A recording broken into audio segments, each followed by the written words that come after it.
अस्सलाम वालेकुम। 26 नवंबर 1964 से लेकर 26 नवंबर 1984 तक दुनिया भर में बहुत कुछ हुआ और हमारे टेलीविज़न ने ये तमाम बातें हम तक पहुंचाई। इन 20 सालों में टेलीविज़न की दुनिया में भी बहुत कुछ हुआ। बहुत से अच्छे फनकार हमें छोड़कर चले गए और बहुत से बुरे फनकार हमें नहीं छोड़ रहे हैं।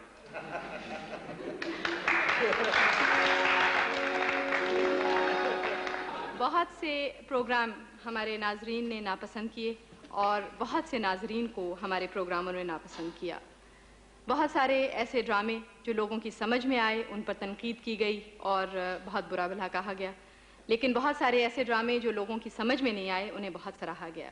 काफ़ी अरसा हुआ लोग बहुत खुशी खुशी ऐसे घरों में जाया करते थे जहाँ टेलीविज़न मौजूद था, लेकिन अब लोग जाने से पहले ये पूछते हैं कि टेलीविज़न है या नहीं, अगर नहीं तो फिर खुशी खुशी जाते हैं। खैर ये तो मजाक की बात है। वैसे टेलीविज़न ने हमें बहुत कुछ दिया है। 2 चीज़ों के नाम तो मैं बता सकता हूँ, टीवी लाउंज और VCR। वैसे सच बात तो यह है कि अंडर डेवलप्ड कंट्रीज में जितना डेवलप्ड टेलीविज़न पाकिस्तान में है शायद ही किसी मुल्क में होगा। और टेलीविज़न की इस तरक्की में टेलीविज़न के स्टाफ, राइटर और अदाकारों की मेहनत का बहुत हाथ है। ख़वातीन और हज़रात, आज की इस तकरीब में इन तमाम लोगों को शिरकत की दावत देना चाहते थे, लेकिन ज़ाहिर है वक्त भी कम है और बहुत सारे लोग वैसे इकट्ठे हो गए हैं। लेकिन जो राइटर्स, जो स्टाफ के लोग और जो अदाकार आज की इस महफिल में शरीक नहीं हैं, टेलीविज़न उनकी मोहब्बत और मेहनत से आज भी रोशन है। हम आपकी मुलाकात आज सबसे पहले उन लोगों से करवा रहे हैं जिन्होंने टेलीविज़न में सबसे पहले प्रोग्राम किए। तो तैयार हो जाइए इस्तकबाल करने के लिए। जी, मैं बुलवा रहा हूं सबसे पहले टेलीविज़न की सबसे पहली खातून अनाउंसर कमल नसीब।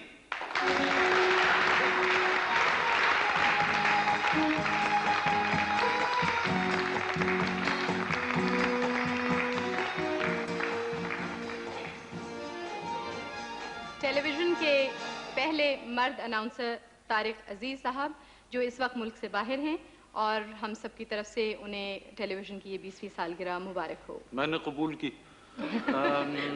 और टेलीविज़न के सबसे पहले अदाकार मोहम्मद कवी खान।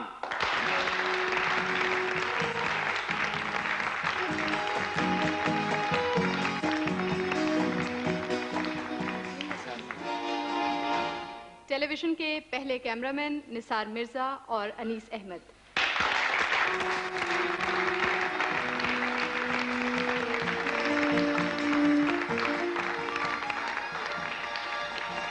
टेलीविज़न के पहले गुलकार तुफैल नियाज़ी।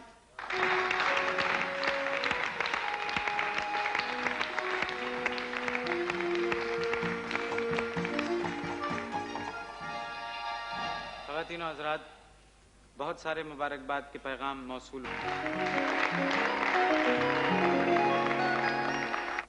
जी।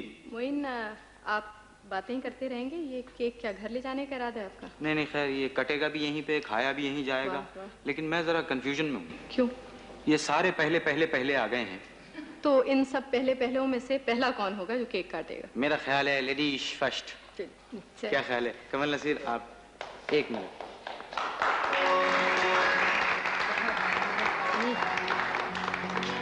आपकी खिदमत में टेलीविज़न की पहली छुरी नहीं, आपकी खिदमत में टेलीविज़न की पहली अनाउंसर जी।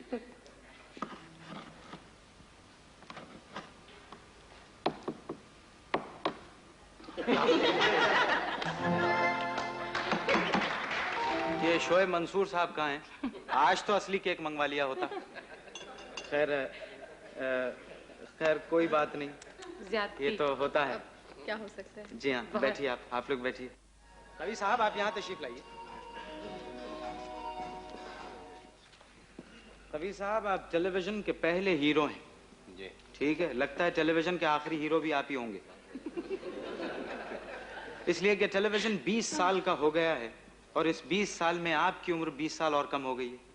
ये क्यों? भाई मैं पहले भी कवि था, अब भी कवि हूँ, आइंदा भी कवि रहूँ। अच्छा, माशाअल्लाह। एक जब आप कवि हैं तो ज़हनी तौर पे भी यकीनन कवि होंगे, तो मैं एक नफ्सियाती तज्जिया करता हूँ। इस स्क्रिप्ट को यहाँ रख दीजिए, हाथ को यूं यूं करते रहिए और मेरे सवालों के जवाब दीजिए वहाँ देख के। आपका पूरा नाम?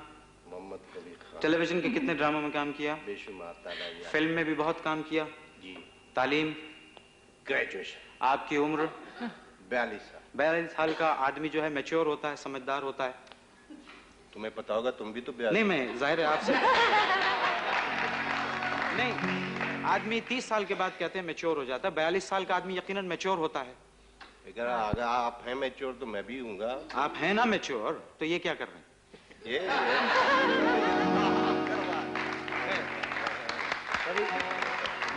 आपने फिल्म में भी काम किया, टेलीविजन पे भी काम किया, रेडियो पे भी काम किया, सारे कोई मीडियम्स नहीं छोड़े आपने। इन तमाम में आपको सबसे अच्छा मीडियम कौन सा लगा? मेरे लिए सभी अच्छे हैं, वैसे टीवी में ज्यादा पसंद है। टीवी में आप ज्यादा शौक से आप बहुत काम किया और शौक से। जी हाँ, आजकल माशाल्लाह पुलिस वाले बने हुए हैं, तो पुलिस वालों से तो आपको शिकायत नहीं होगी यकीनन, इसलिए कि आजकल पुलिस वाले भी आप पे बहुत मेहरबान होंगे। नहीं, वो मुझ पर हमेशा ही मेहरबान रहे। अच्छा, कवि साहब बहुत बहुत शुक्रिया। हम आपको ज्यादा नहीं रोकेंगे, इसलिए कि आज आपका ड्रामा हो रहा है और हम आपको बिल्कुल नहीं रोकेंगे। आप अगर जाना चाहें तो बहुत सारी तालियों में हम कवि को रुखसत करते हैं।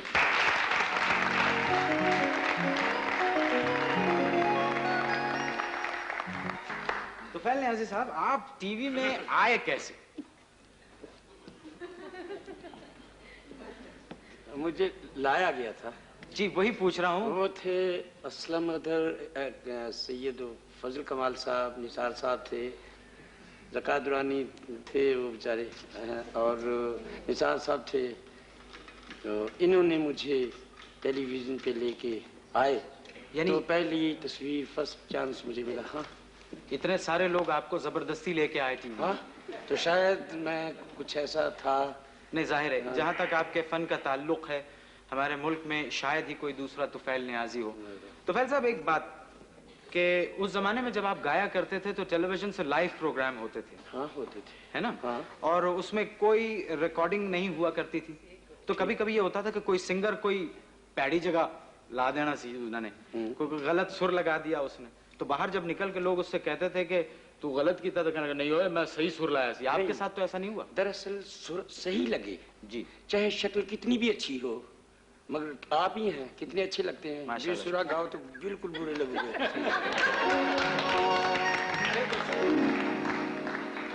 बहुत बहुत शुक्रिया तुफैल साहब, लेकिन ये तो मुमकिन नहीं है कि आपको बगैर गाना गाए छोड़ दें हम।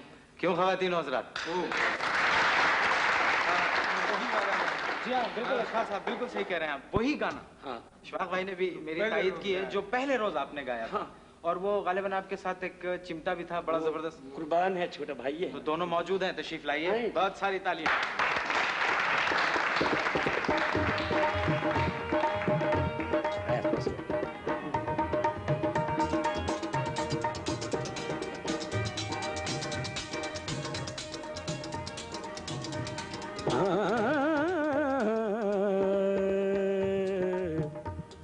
लाई बेकदरा नल यारी टूट गई तड़क करके, बल्ले बल्ले बे टूट गई तड़क करके।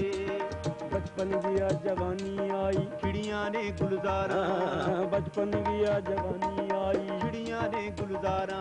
वो गल्ला सूहे रंग वटाए ऐकण अज बहारा, गल्ला सूहे रंग वटाए ऐकण अज बहारा। वो पींग माही दी झूटने आइयां मस्त अलड़ मुटियारा, पींग माही दी झूटने आइयां मस्त अलड़ मुटियारा। गई बारो बारी पींग चुटेण कर कर नाज हजारा। जदों आई ततड़ी दी वारी हाय ते टुट गई तड़क करके, लाई बेकदरा नली यारी वे टूट गई तड़क करके, बल्ले बल्ले वे टूट गई तड़क करके। जदों सईयो मस्त जवानी होश च आवन लगी, जदों सईयो मस्त जवानी होश च आवन लगी। जागे भाग माही घर आया खुशी मनावन लगी, जागे भाग माही घर आया खुशी मनावन लगी। भाई भर की पैक दिता दिलबर ने वो खुशी मनावण लगी, भर की पैक दिता दिलबर ने शगन मनावण लगी।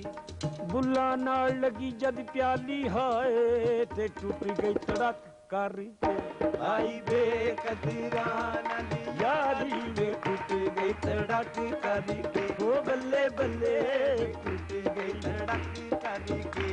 भाई बेकदरा नाली यारी वे टूट गई तड़क करके। बल्ले बल्ले बे टूट गई धड़क करके। चेतरी चीती अचानक माही वो वेड़े आन खलोया, मैं चुन चुन फूल उम्मीदां वाले सोना हार परोया, चाई चाई चुके हार नू नाल गले दे छोया। पैड़ी निकली डोर नकारी हाय ते टूट गई तड़क कारी के। लाई बेकदरा नाली यारी में टूट गई धड़क,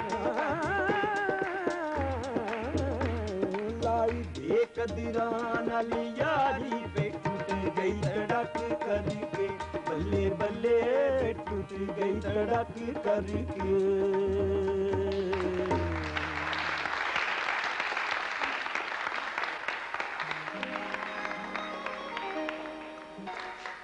निसार मिर्जा साहब, एक बात मुझे याद आई, कोरिया में आपके कुछ रिश्तेदार गालिबन आला ओहदों पे फायज हैं। ऐसी कोई बात नहीं। तो फिर ये कोरिया में इनाम आपको कैसे मिला?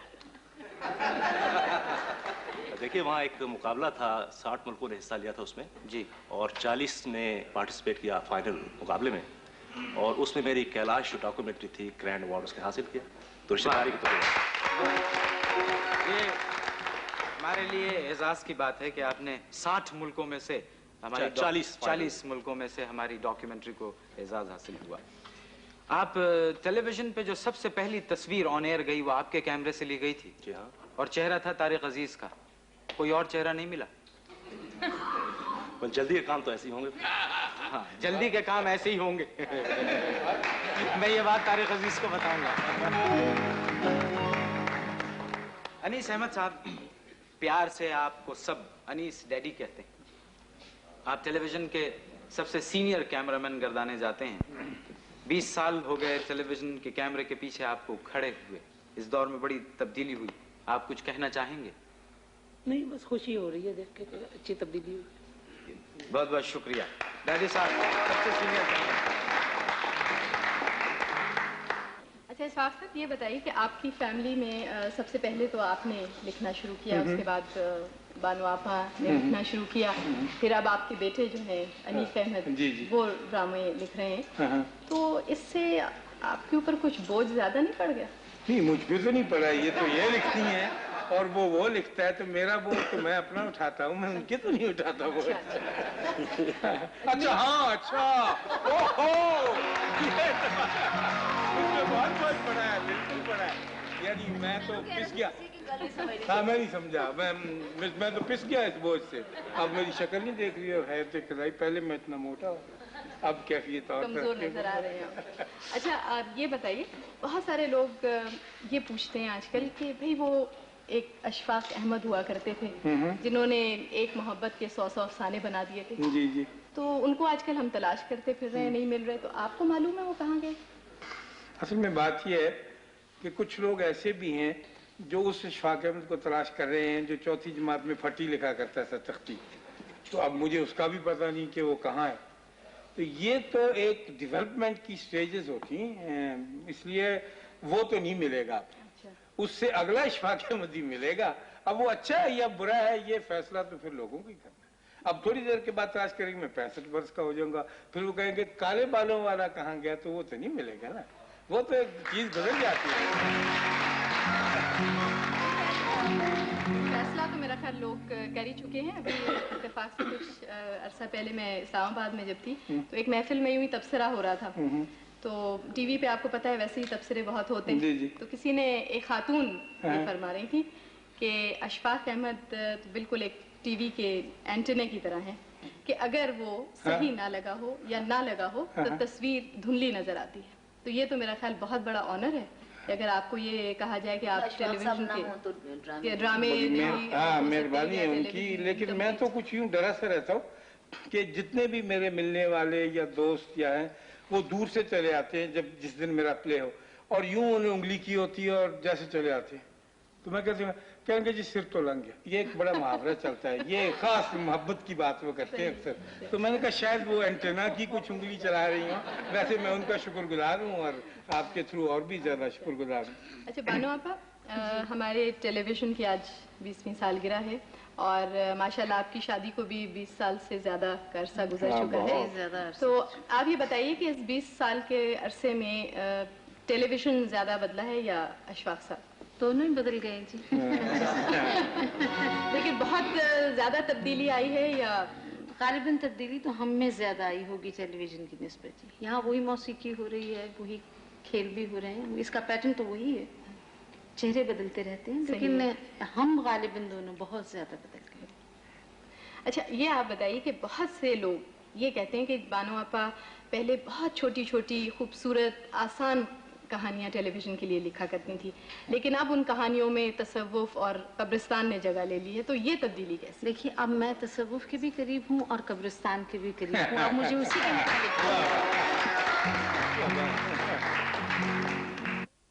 पाकिस्तान टेलीविज़न के की जो एक मकबूलियत का सबब है वो पाकिस्तान टेलीविज़न के ड्रामे हैं और इसमें कोई शक नहीं कि ड्रामे में लिखने वालों के साथ साथ प्रोडक्शन का और प्रोड्यूसर का तो यानी बहुत ही बड़ा किरदार होता है। पिछले चंद बरसों में जो एक नाम सर फहरिस्त है वो मोहम्मद निसार हुसैन साहब का है, जिन्होंने तवील दौरानिये वाले ड्रामे लिखकर ये मकबूलियत हासिल की है। तो निसार साहब मैं सिर्फ आपसे ये पूछना चाहूँगी कि आपके ड्रामे मकबूल तो बेशक बहुत हैं, हम इनकार नहीं करते, लेकिन अक्सर लोगों का ये कहना है कि वो बहुत स्लो होते हैं। और एक साहब से मैंने कुछ अर्सा पहले कहते सुना कि जब निसार साहब का ड्रामा देखें तो यूँ एहसास होता है जैसे मुदस्सर नज़र बैटिंग कर रहा हो। तो इसके बारे में आप क्या कहेंगे? सबसे पहली बात उन्होंने हनीफ की बैटिंग नहीं देखी होगी फिर। सबसे पहली बात तो ये है कि मैं तवील ड्रामों की वजह से यहाँ पे नहीं हूँ, मैं पिछले 20 साल की वजह से यहाँ पे हूँ। बाकी ड्रामे स्लो होते हैं तो आपने एक नाम तो सुना होगा शेक्सपियर, और उसका ड्रामा हैमलेट भी है और मैकबेथ भी है। वो दुनिया के स्लो तरीन ड्रामे हैं और ग्रेट है। अच्छा ये कई अरसे पहले हमारे यहाँ टेलीविज़न पे हर महीने एक पाकिस्तानी फ़िल्म दिखाई जाती थी जी, और लोग बहुत ज़ौक़ शौक़ से वो देखा करते थे, बहुत उसका इंतज़ार हुआ करता था। लेकिन अब वो फ़िल्म की जगह आपके ये जो तवील दौरानिया के ड्रामे हैं इन्होंने ले लिए। तो आपका ख्याल है कि वाकई इन्होंने रिप्लेस, आपके ड्रामे ने फ़िल्म को रिप्लेस कर दिया है एज एन एंटरटेनमेंट कि नहीं? हमारा कभी इरादा नहीं था कि फ़िल्म की जगह हम लें। अच्छा, ये टेली प्ले है और टेली प्ले की ग्रोथ हुई है, डेवलपमेंट हुई है बाकायदा पिछले 20 साल में, और इसको एक मकाम पे हम पाकिस्तान टेलीविज़न में लेके आए हैं सब मिलजुल के। तो हमारा कोई इरादा नहीं है कि हम फिल्म की जगह लें। फिल्म अपनी जगह, टेलीविज़न ड्रामा अपनी जगह, और टेलीविज़न ड्रामा आप जानते हैं कि पाकिस्तान टेलीविज़न का ड्रामा जो है ये साउथ ईस्ट एशिया में तो मेरे ख्याल में बहुत टॉप पे बेस्ट है। तो इस पे फिल्म के साथ हमारा कोई तल्लुक। शुक्रिया बहुत उस्मा आपा। अच्छा पहले आपको इतराज़ तो नहीं, मैं अगर आपको आपा कहूँ? मतलब ये कि क्योंकि कैमराज ऑन है इसलिए आप कह रही हैं, कैसी नहीं आप उस्मा यहाँ पे इतराज़ क्यों होगा? अच्छा आप माशाल्लाह बहुत ही अच्छी अदाकारा हैं, इससे तो खैर हम कभी भी यानी कोई भी जो है वो इनहराफ नहीं करेगा। अच्छा ये बताइए कि जब आपको प्राइड ऑफ परफॉर्मेंस मिला था तो उसके बाद आपकी अदाकारी में यानी कुछ इम्प्रूवमेंट आई है या बस वो प्राइड की वजह से आप कुछ ज़्यादा प्राउड हो गई है? क्या है, आपने अपनी अदाकारी में कुछ इम्प्रूवमेंट पाई? नहीं खैर प्राउड तो नहीं, मैं समझती हूँ कि मैं हुई हूँ। ऐसा तो नहीं होता कि इंसान को अगर कोई एजाज़ मिलने लगे तो वो उस पर प्राउड हो, लेकिन ये कि ये कोई कुछ नहीं है कि प्राइड ऑफ परफॉर्मेंस मिलने के फौरी बाद आपकी अच्छी एक्टिंग हो गई, तो ये तो ऐसी बात नहीं है। कोई इंसेंटिव यानी एक तरह से नहीं होता वो कि और बेहतर आप करें, या आपका ख्याल है कि आप उस वक्त तक बहुत बेहतर कर रहे हैं? बच्चों की तो नहीं बात कि बच्चे को अगर कुछ दे दिया इंसेंटिव तो वो अच्छा पढ़ने लगेगा, ऐसी बात नहीं है कि आपको कोई अवार्ड अगर मिल जाए या कोई एजाज़ मिल जाए तो फ़ौरन आपकी अच्छी, मेरे ख्याल में अच्छी होती है परफॉर्मेंस तो एजाज़ मिलता है। वो तो खैर सही बात है। आलमगीर, क्या हाल है आपके? ठीक ठाक, एकदम ठीक ठाक है। क्यों भूली गया, समझ में नहीं आता। वाह, बिल्कुल। आलमगीर, गाना गाने में जितनी वर्जिश आप करते हैं इतनी वर्जिश पाकिस्तान का कोई पहलवान भी नहीं करता होगा, और फिर भी जान आपकी ऐसी है। सुबह 6:30 बजे, कुछ 15 साल हो गए मैं भागता हूँ 3-4 मील। सुबह 7:30 बजे 3-4 मील? 6 बजे। जाहिर है इंसान किसी वक्त भी उस पर बुरा वक्त आ सकता है। नहीं, एक बात ये ख़वातीन और हज़रात, आपको एक बात बता दूं आलमगीर से मुताल्लिक़ कि गाने में इन पे वजद की कैफियत तारी हो जाती है। पहले तो म्यूज़िक सिर्फ एक सुनने की चीज़ थी, यू नो, आर्टिस्ट आए, गाने वाले आए, उन्होंने गाया और लोगों ने सिर्फ उसकी आवाज़ सुनी। अब टेलीविज़न पे तो यह है ना कि आप आर्टिस्ट को देख सकते हैं, उसकी पर्सनैलिटी को जान सकते हैं, और and it's quite fascinating, you know, and people just love it, क्योंकि television is like university and you can reach and you can teach people a lot. Medical college में फंक्शन कर रहे थे तो वहाँ जहाँ स्टेज बना था तो वहाँ एक दरख्त लगा हुआ था, वो अवॉइड नहीं हो सकता था, तो दैट दरख्त became the part of stage, उसी में शामिल हो गया। तो गाते गाते देखा ना था कभी चढ़ गए दरख्त के ऊपर। अच्छा, वो दरख्त पे चढ़े, जिस शाख पे चढ़े थे वो शाख टूट गई और इन्होंने अपनी टांग तोड़वा ली। अगर आप लोगों को याद हो तो पहले टीवी अवार्ड में आलमगीर बैसाखियों पे आए थे। तो वो क्या ये पागलपन की कैफियत आती है एकदम से? नहीं मतलब ये क्यों ऐसा होता है, डूब जाते हैं आप? वैसे भी ये बात तो है कि मैं खो जाता हूँ, मस्त हो जाता हूँ मैं। मुझे नहीं पता होता कि मैं क्या कर रहा होता हूँ, लेकिन जब मैं कभी कभी रात को सोता हूँ तो मैं याद करता हूँ तो मैं खुद भी हंसता हूँ कभी कभी कि ये क्या पागलपन था? क्या पागलपन है।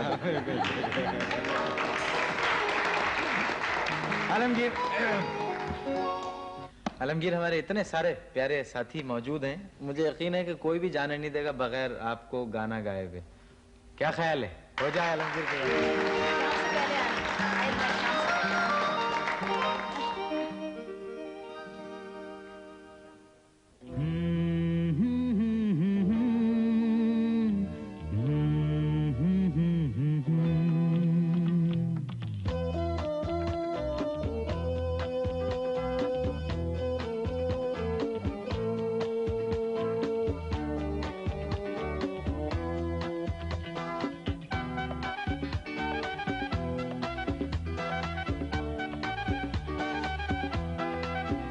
ये शाम और तेरा नाम दोनों कितने मिलते जुलते हैं, तेरा नाम नहीं लूंगा, नहीं लूंगा, बस तुझको शाम कहूंगा।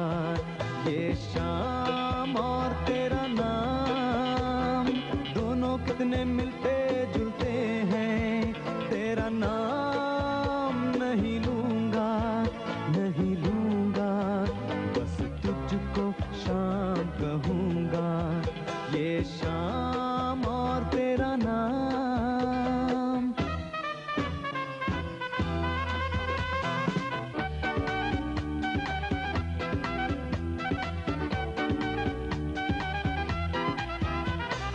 ये जो तेरी आंखें सोचती रहती हैं, जाने किसके सपने देखती रहती हैं।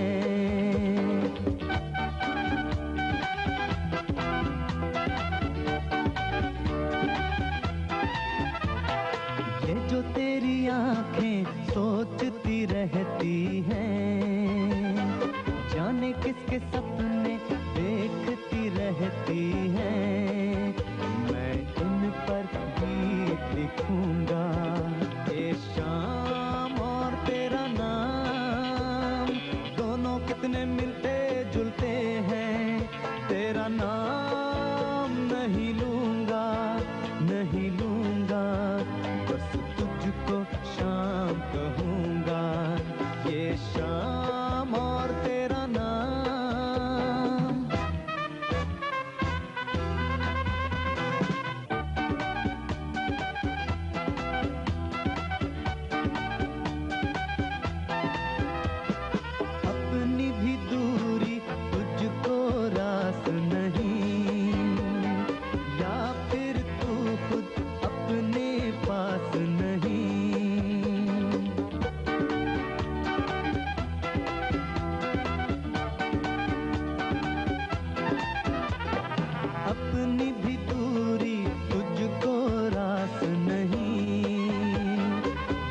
फिर तू खुद अपने पास नहीं, मैं तेरे पास रहूंगा। ये शाम और तेरा नाम दोनों कितने मिलते जुलते हैं, तेरा नाम नहीं लूंगा, नहीं लूंगा, बस तुझको शाम कहूंगा। ये शाम और तेरा नाम दोनों कितने मिलते जुलते हैं, तेरा नाम नहीं लूंगा, नहीं लूंगा, बस तुझको शाम कहूंगा। ये शाम और तेरा नाम।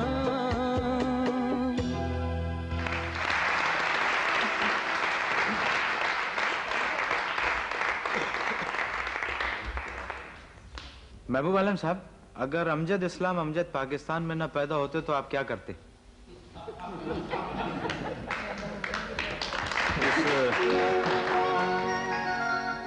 जवाब में एक सवाल फिर उभरता है जी कि मैं अगर पाकिस्तान में पैदा ना होता तो अमजद इस्लाम क्या करते?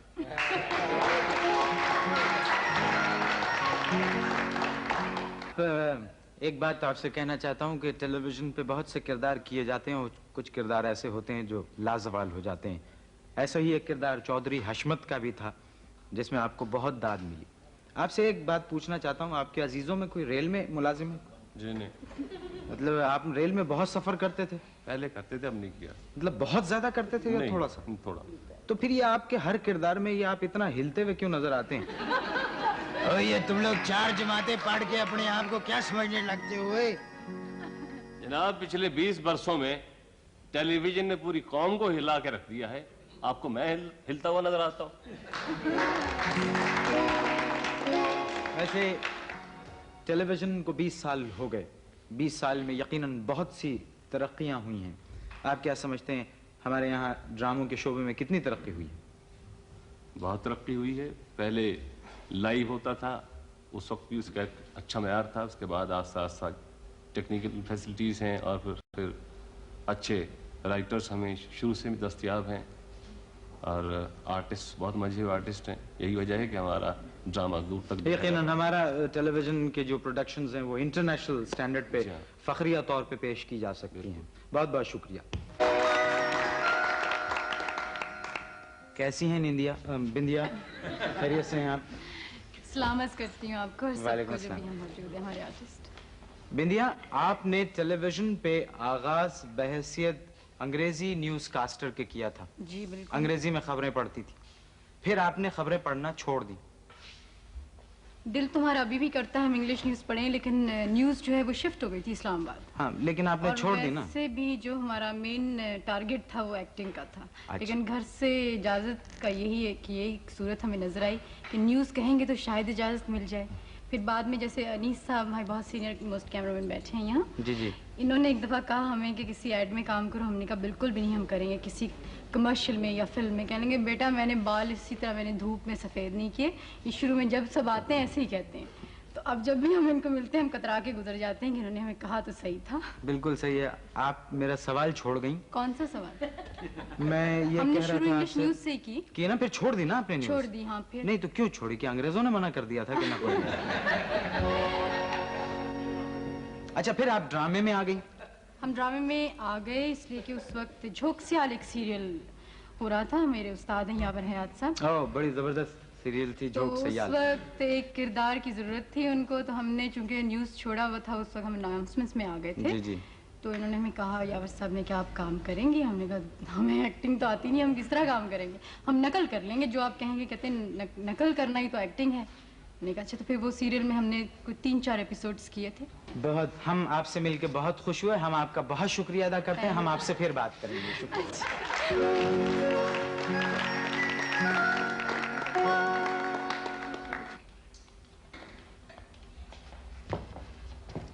आदाब बजिया। जी तीरा। जब बजिया आपसे तो सिर्फ मैं ये पूछूंगी कि अगर मुसलमानों में शादी करने का रिवाज ना होता तो आपके ड्रामों की आखिरी 4 किस्तों में आप क्या करते? तलाक तो फिर भी नहीं होती। इसलिए कि तुम लड़की हो, तुमने सवाल किया तो मुझे अच्छा लगा। मैंने कहा आज कोई लड़का ये मुझसे पूछ रहा होता तो मैं उसे डांटती, क्योंकि 15वीं दफा मुझसे सवाल किया गया है कम से कम। बात यह है कि ज़िंदगी में हमारे यहाँ जो मुतवस्सित तबके के लोग हैं या ज़रा से खुशहाल लोग हैं, उनके यहाँ कुनबे होते हैं, पड़ोसी होते हैं, तो एक सेंस ऑफ पार्टिसिपेशन जो है ना, उसके लिए शादी ही हमारे पास एक ऐसा मौका है कि जिसमें हमारे लोग, अपने लोग शरीक होते हैं, लड़कियाँ शरीक होती हैं।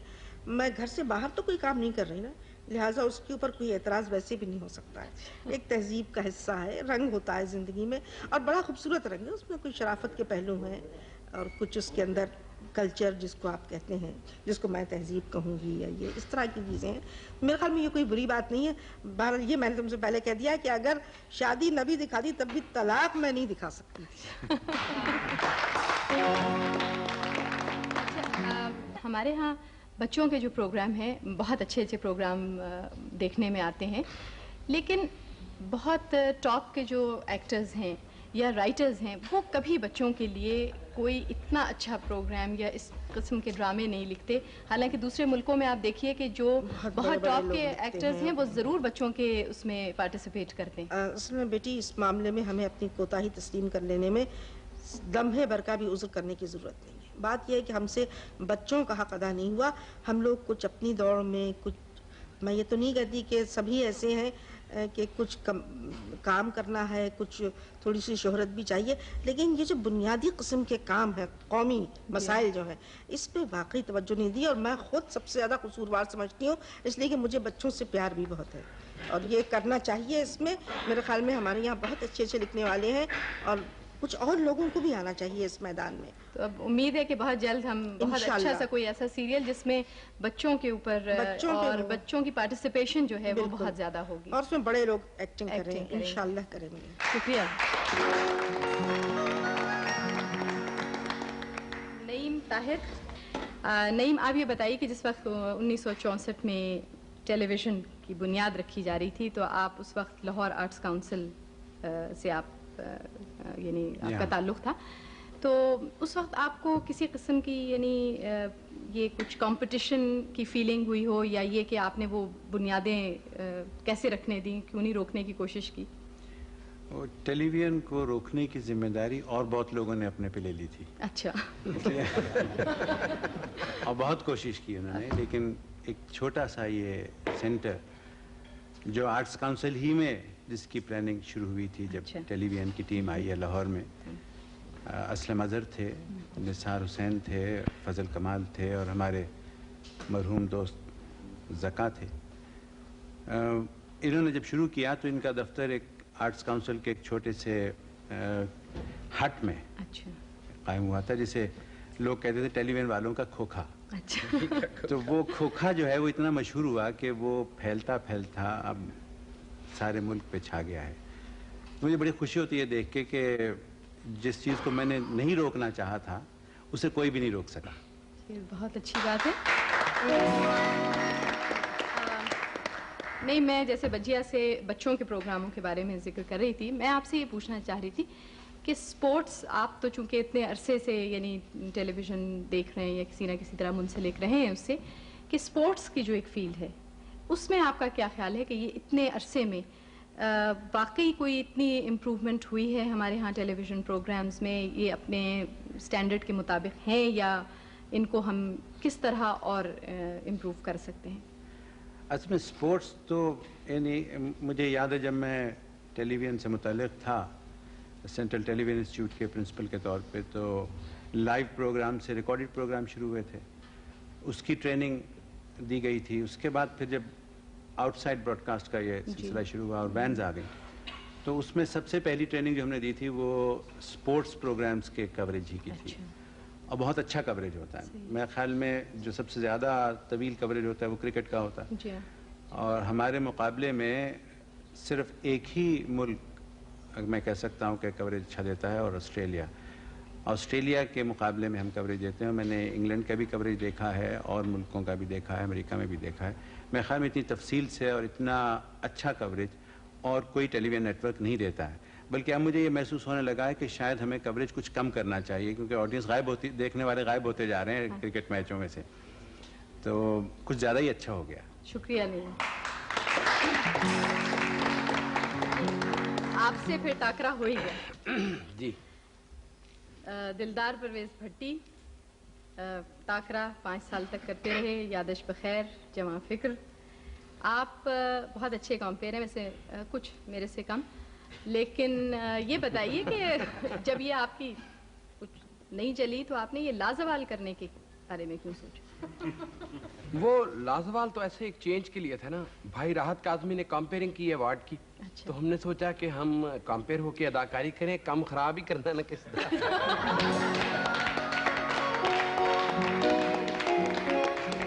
अच्छा, आप ये बताइए उस वक्त आप टेलीविजन में आए थे, उस वक्त क्या आप बहैसियत अदाकार आए थे या कंपेयर के? नहीं, मैं तो आया था यहाँ न्यूज कास्टर के तौर पे। अच्छा। अगर खालिद हमीद नाराज ना हो तो मैंने न्यूज में जरा जज्बात डाल दिए। अच्छा। कि आज 100 आदमी कश्ती के हादसे में डूब गए। अच्छा। तो अनीस डैडी बैठे हुए हैं, कैमरामैन, ये भागते हुए आए, मसलुद्दीन से कहा, उन्होंने कहा बंदा तो नाइजीरिया का है, उर्दू अच्छी बोलता है। मैं दिल बर्दाश्ता होकर छोड़ गया। तो फिर हमारा टेस्ट हुआ था एक, यहाँ पर फारूक ज़मीर साहब थे, डॉक्टर खालिद सईद भट्ट थे। खालिद सईद भट्ट ज़रा फ्रांसीसी अंदाज में पंजाबी बोलते थे। तो अगले दिन फारूक ज़मीर साहब ने टेस्ट लिया, उनका अंदाज कुछ ऐसा था, आज भी समझ नहीं आता, उस वक्त तो बिल्कुल पता नहीं चलता था। तो उन्होंने कहा इसका मतलब है कि तुम डायलॉग पढ़ने शुरू कर दो। और फिर उन्होंने कहा मतलब ये कि बंद कर दो। और जब उन्होंने मुझे बंद कराया डायलॉग, असल एक्टिंग मेरी उसके बाद शुरू हुई थी। बहरहाल सेलेक्ट हो गए हम। और खालिद सईद भट्ट साहब ने 180 सीढ़ियाँ चढ़वा दी और कहना पौड़ियाँ चढ़ के आयो ना तो पता ना लगे कि पौड़ियाँ चढ़िया ने, तो सार रूक के अपना फिर एक्टिंग करो। ये नकलें, मुझे ये नहीं पता था कि आप इसमें भी यानी कॉमेडियन भी हैं आप, ये तो मुझे आज पता चला। मुइन अख्तर से सीखा। अच्छा, आज ही आज में? नहीं, हम बड़े देर के परस्तार हैं इनके। अच्छा, तो अब ये बताइए कि ये 2-4 लोगों की तो आपने बहुत अच्छी नकलें बताई, किसी और के बारे में अगर? और यावर साहब मेरे इतने करीब हैं कि मैं मतलब है कि उनकी रेंज में हूँ बॉक्सिंग की। अच्छा। लेकिन मैं इनका बहुत परस्तार हूँ। पहला ड्रामा हमने इन्हीं के साथ किया था। अच्छा। तो उस यावर साहब का है एक खास अंदाज, और बड़े जालिम हैं। सारे टीवी प्रोड्यूसर जालिम होते हैं, अदाकार बेचारे मजलूम होते हैं। पहले काम लेने के लिए फिर काम में वो नकायस जब निकालते हैं और सबके सामने बेइज्जती। तो मोहसिन रिजवी हमारे बड़े सीनियर फनकार हैं, अच्छी भली एक्टिंग कर रहे थे वो। और जब वो सीन चला तो उसमें था कि मोहसिन रिजवी ने शिकायत की कि यावर साहब कमाल हो गई, अदाकारी मैं कर रहा हूँ और शॉट आप बकरी का दिखा रहे हैं। चंद जी बात ऐसे है कि बकरी के चेहरे के ऊपर ज्यादा तासुरात थे। और यावर साहब के पास ही वही मोहसिन रिजवी साहब एक दिन कहने लगे कि यावर साहब क्या ख्याल है थोड़ा से बालों में चूना लगा के थोड़ी एज कर लूं? अब उनकी एज आपको पता है, थोड़ी एज ना ले लूं? कहने लगे नहीं, मुझे यंग ही चाहिए। और निसार कादरी बड़े हमारे प्यारे दोस्त हैं, उनका रिकॉर्ड है कि वो पाकिस्तान के तमाम स्टेशन से उन्होंने बगैर एनओसी की अदाकारी की हुई है। तो वो आगे के यावर साहब बड़ी देर हुई, बस दिल तड़प रहा है, कुछ अंदर एक कर्ब है, एक तख्लीक का, तो कोई काम। Chand ji not this week but touch me after 10 days maybe. तो फिर मैं आपके लिए कोई काम, सर कराची से आया तो पैसे भी सारे खर्च कर दिए। तो अच्छा, इस स्क्रिप्ट में एक रोल है निजान, it's not a role, it's history. अच्छा, वाह, it's a role of a soldier. एक सिपाही है, मैदान जंग में जंग हो रही, हम we can show war here, जंग नहीं दिखा सकते, लेकिन उसका आपने एक मूड जो छोटा एक्टर नहीं दे सकता, आप दे सकते हैं। जी मेहरबानी, जी मेहरबानी आपकी। वो है हैगर्ड, टैटर्ड, टायर्ड, सारा जख्म, ही इज कमिंग और ही इज कमिंग और वो आया है मैदान जंग चो, और सामने बादशाह, दरबार, फैनफेयर, ग्रेंजर, वो आया है तो he is about to die, मरण लगा है, लेकिन उन्हें साथ डकेंगे अपने कि बादशाह को खबर सुनाऊंगा और फिर मरूंगा। और वो आया है और आके गिरा है वो जब सामने जॉन सामने तो in his fall is the fall of the dynasty. वाह वाह वाह सर, वाह वाह, कमाल है सर। यानी बात नहीं करनी। उसने उसके बाद स्क्रिप्ट देखी। यावर साहब स्क्रिप्ट में तो रोल ही नहीं है जी। चंद जी राइटर तो बेवकूफ है। It's between you and the director, हम दोनों ने मिलकर बनाना है। उन्होंने कहा ठीक है जी। उन्होंने दौड़ लगानी शुरू की, एक्सप्रेशन तलाश करते रहे, किया। उसके बाद जनाब ड्रामा रिकॉर्ड हुआ, लोग इकट्ठे हुए, दावत हुई, 20-25 लोगों को निसार कादरी लेके टीवी के सामने बैठा। अगले दिन आए, उन्होंने कहा, सबने कहा जी यावर साहब बहुत सही ड्रामा था। वो कहने लगा, निसार जी आप नहीं बोल रहे? सर वो आप कह रहे थे बड़ा ग्रैंड एक सिपाही है और वो गिरेगा और पूरा बादशाह ही गिर जाएगा, तो वो तो एक नुक्ता था आया और आके बस नुक्ता सा गिर गया। चंद जी शूटिंग बादशाह के नुक्ता नजर से की थी।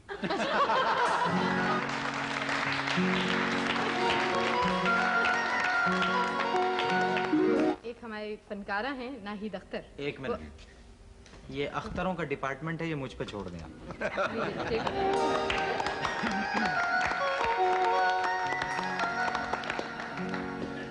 साहब अख्तरों ने बड़ा तंग किया हुआ है। मोइन अख्तर, नाहिद अख्तर, हमीद अख्तर, खालिद अख्तर, मसूद अख्तर, बेशुमार अख्तर हैं। कराची में नाहिद अख्तर प्रोग्राम के लिए तशरीफ लाई तो उसमें 3 अख्तर थे, जावेद अख्तर, मोइन अख्तर और नाहिद अख्तर। जब मैं शो करके बाहर निकला, गाड़ी की तरफ पहुंचा तो एक साहब आया, कहने लगे बेटे वाह। मैंने कहा अंकल आराम से, फेफड़ा निकल जाएगा, इत्मीनान से। कहने लगे भाई वाह। मैंने कहा जी बहुत इनायत, बहुत शुक्रिया। कहने लगे भाई मुझे नहीं मालूम था। मैंने कहा जी क्या? कि भाई आपकी बहन भी गाती है। मैंने कहा साहब मेरी कौन सी बहन गाती है? कहने लगे नाहिद अख्तर। तो मैंने उनको जल के जवाब दिया, फिर आपने हमारी फूफी को नहीं सुना? कहने लगे कौन? मैंने कहा साईं अख्तर। नाहिद बहुत अच्छा आप गाती हैं, इसमें किसी शक और शुबे की गुंजाइश तो नहीं है। आप लोगों का प्यार है। खुश शक्ल भी हैं आप, खुश गुलू भी हैं, फिर आपने अदाकारी की जानिब तवज्जो क्यों नहीं दी? इम्पॉसिबल कभी मैंने सोचा ही नहीं। बस फिर ठीक है। हाँ जी। खत्म हो गया। अच्छा नाहिद एक बात, जब आप टीवी में आई थी, जरा मेरी बात गौर से सुनिएगा। टीवी में जब आप आई थी तो ऐसी थी। कैसी? ऐसी थी। बिल्कुल ठीक। फिर ऐसी हो गई, फिर अब फिर ऐसी हो रही हैं। फिर दुबली हो रही। अच्छी बात नहीं। अच्छी बात नहीं है। तो पहले से अच्छी नहीं होगी। नहीं वही तो मैं आपसे पूछ अच्छा रहा हूँ कि डाइटिंग कर रही हैं आजकल आप क्या? ऐसा है कि जब मैं शुरू में आई टीवी पे जी तो I was 16 years old। Sweet 16 जी जी। तो वो पढ़ने की एज होती है मेरे ख्याल से। उस वक्त वो एज है कि बच्चा कुदरती तौर पर स्लिम ही होता है, तो मैं भी उसी एज में थी। नहीं तो खैर इस कुदरती तौर पर स्लिम नहीं होता, जरा सामने भी देखें कैसे कैसे बैठे हुए हैं। तो वो 16, उनकी 16 साल की उम्र तो नहीं है। वो 16 साल की उम्र में भी ऐसे ही थे। ऐसे ही नन्हे की बात। जी हाँ मैं नन्हे की बात कर रहा हूँ। तो ऐसा हुआ कि दरमियान में फिर ऐसा पीरियड भी आया जिसमें बहुत फैटनेस हो गई, बहुत मोटी हो गई। जी जी। हाँ, जो मुझे भी अच्छा नहीं लगा। तो अब मैं बाकायदा एक्सरसाइज करती हूँ, सुबह वॉक करती हूँ और डाइट कर रही हूँ, जूसेस वगैरह का इस्तेमाल है। अच्छा मशहूर तो आप बहुत हो गई हैं, तो क्या आपने रियाज से दामन बचा लिया है या बाकायदा रिहर्सल करती हैं? ये शौक मेरा अब बढ़ गया है, इसमें और मैं मेहनत कर रही हूँ ताकि अच्छी मौसीकी में आवाम तक पहुँचे। नहीं बिल्कुल बहुत अच्छी बात है, इसलिए कि आपके गाए हुए बहुत सारे गाने बहुत खूबसूरत हैं और हम चाहेंगे यकीनन कि आप उन खूबसूरत गीतों में से कोई एक गीत हमें सुनाएं। हाँ जी, मैं भी चाहूँगी कि इस खुशी की महफिल में एक गाना अपना गा। 20 साल जख्म।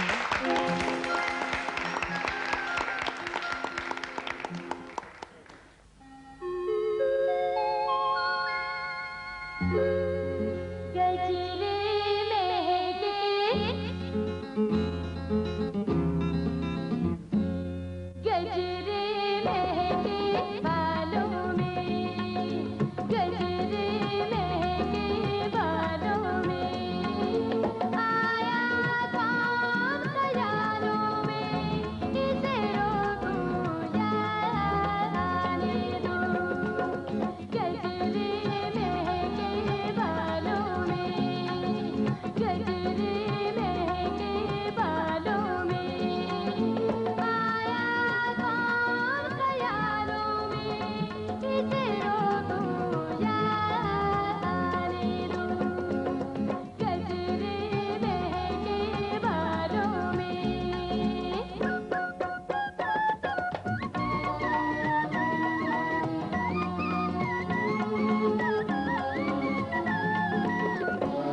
एक बात मैं एज एन एक्टर समझने से कतई तौर पर कासिर हूँ, वो ये कि मैंने कभी टेलीविज़न पे काम नहीं किया, ड्रामों में, वैसे प्रोग्राम्स में आता रहा, लेकिन जो भी आर्टिस्ट हमारे फिल्म में से टीवी पर गया है वो टीवी पे कामयाब है, फिल्म में कामयाब नहीं होता। अब या तो इसकी वजह यह है कि आपके प्रोग्राम शॉर्ट होते हैं, कंटिन्यूटी ऑफ मूड का आपको ख्याल रखना नहीं पड़ता। जैसे फिल्म में तो ये होता है कि हम ये शॉट जो है आज दिया है तो बाहर आपको सी ऑफ करने का शॉट मैं 6 महीने बाद दे रहा हूँ। मुमकिन है ये कंटिन्यूटी ऑफ मूड हो, या क्या बात है कि फिल्म में तो ये कामयाब हो जाते हैं, कामयाब नहीं होते, लेकिन टेलीविजन के ऊपर उनकी परफॉर्मेंस जो है वो बेइंतहा अच्छी और इत्मीनान बख्श होती है। शकील साहब अस्सलाम वालेकुम। वालेकुम अस्सलाम जनाब। तो इसमें नाराजगी की तो इतनी कोई बात नहीं है, मैंने भी प्यार से आपको जवाब दिया है। मोहम्मद अली साहब कहते हैं कि फिल्म के फ्लॉप एक्टर टेलीविजन के सुपरस्टार हैं, आप इस बात से इत्तेफाक करते हैं?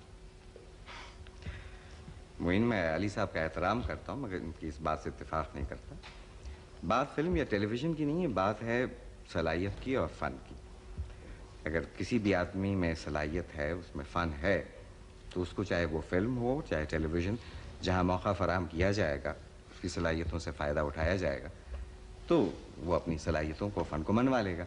अब ये बदकिस्मती है कि बहुत से अच्छे बासलाहियत फ़नकार फिल्म वालों ने उनकी सलाहियतों से फ़ायदा नहीं उठाया, टेलीविज़न वालों ने उनको मौका फराहम किया और उनकी सलाहियतों से काम लिया, तो नतीजा सामने आ गया। इससे एक बात और जहन में आती है कि आमतौर पर हमारे यहाँ फिल्मों में एक्सप्रेशन से काम नहीं लिया जाता है, आवाज़ से ज़्यादा लिया जाता है। तो इसी हवाले से ये कि बहुत से रेडियो के फ़नकार जो हैं वो फिल्मों में बड़े कामयाब हो गए हैं, इसलिए कि गले का ज़्यादा दाखिल होता है, जितनी जोर से चीखो उतना बड़ा फनकार बन जाता है। मैं आपकी इस बात से इत्तेफाक कर लेता हूँ। इतनी मजबूरी तो नहीं है। नहीं, इसलिए कि आप मोहम्मद अली साहब का एहतराम करते हैं, मैं उनसे डरता हूँ। अच्छा शकील, आपने टेलीविजन पे बहुत सारी सीरीज और सीरियल्स की हैं, और ज़्यादातर सीरीज और सीरियल्स आप हसीना मोइन और फातिमा सुरैया बजिया के आपने किए। लेकिन एक बात बड़ी अजीब है, ये दोनों राइटर्स जो हैं एंड में हीरोइन की शादी किसी और से करवा देते हैं। करीबी बैठी हैं, वैसे ईमान की बात यह है कि मैं इन दोनों से बहुत नाराज हूँ। तो आपने इस नाराजगी को रिएक्ट कैसे किया? भाई एक ही चीज मेरे बस में थी, उसी तरह से मैंने रिएक्ट किया कि खुद अपनी शादी कर ली। मुबारक हो शकील, आपने भी शादी कर ही ली। जी। ये बताइए कि स्क्रिप्ट किसका लिखा हुआ था? ये अपना काम था तो स्क्रिप्ट भी मैंने खुद ही लिखा था। फिरदौस जमाल। फिरदौस जमाल की पैदाइश के वक्त उनकी वालिदा चाहती थी लड़की हो, वालिद चाहते थे कि लड़का हो। वालिद साहब की ख्वाहिश पूरी हुई, फिरदौस जमाल साहब तशरीफ ले आए दुनिया में। वालिदा ने अपनी जिद न छोड़ी और नाम रखा फिरदौस। वालिद साहब ने नाम रखा जमाल।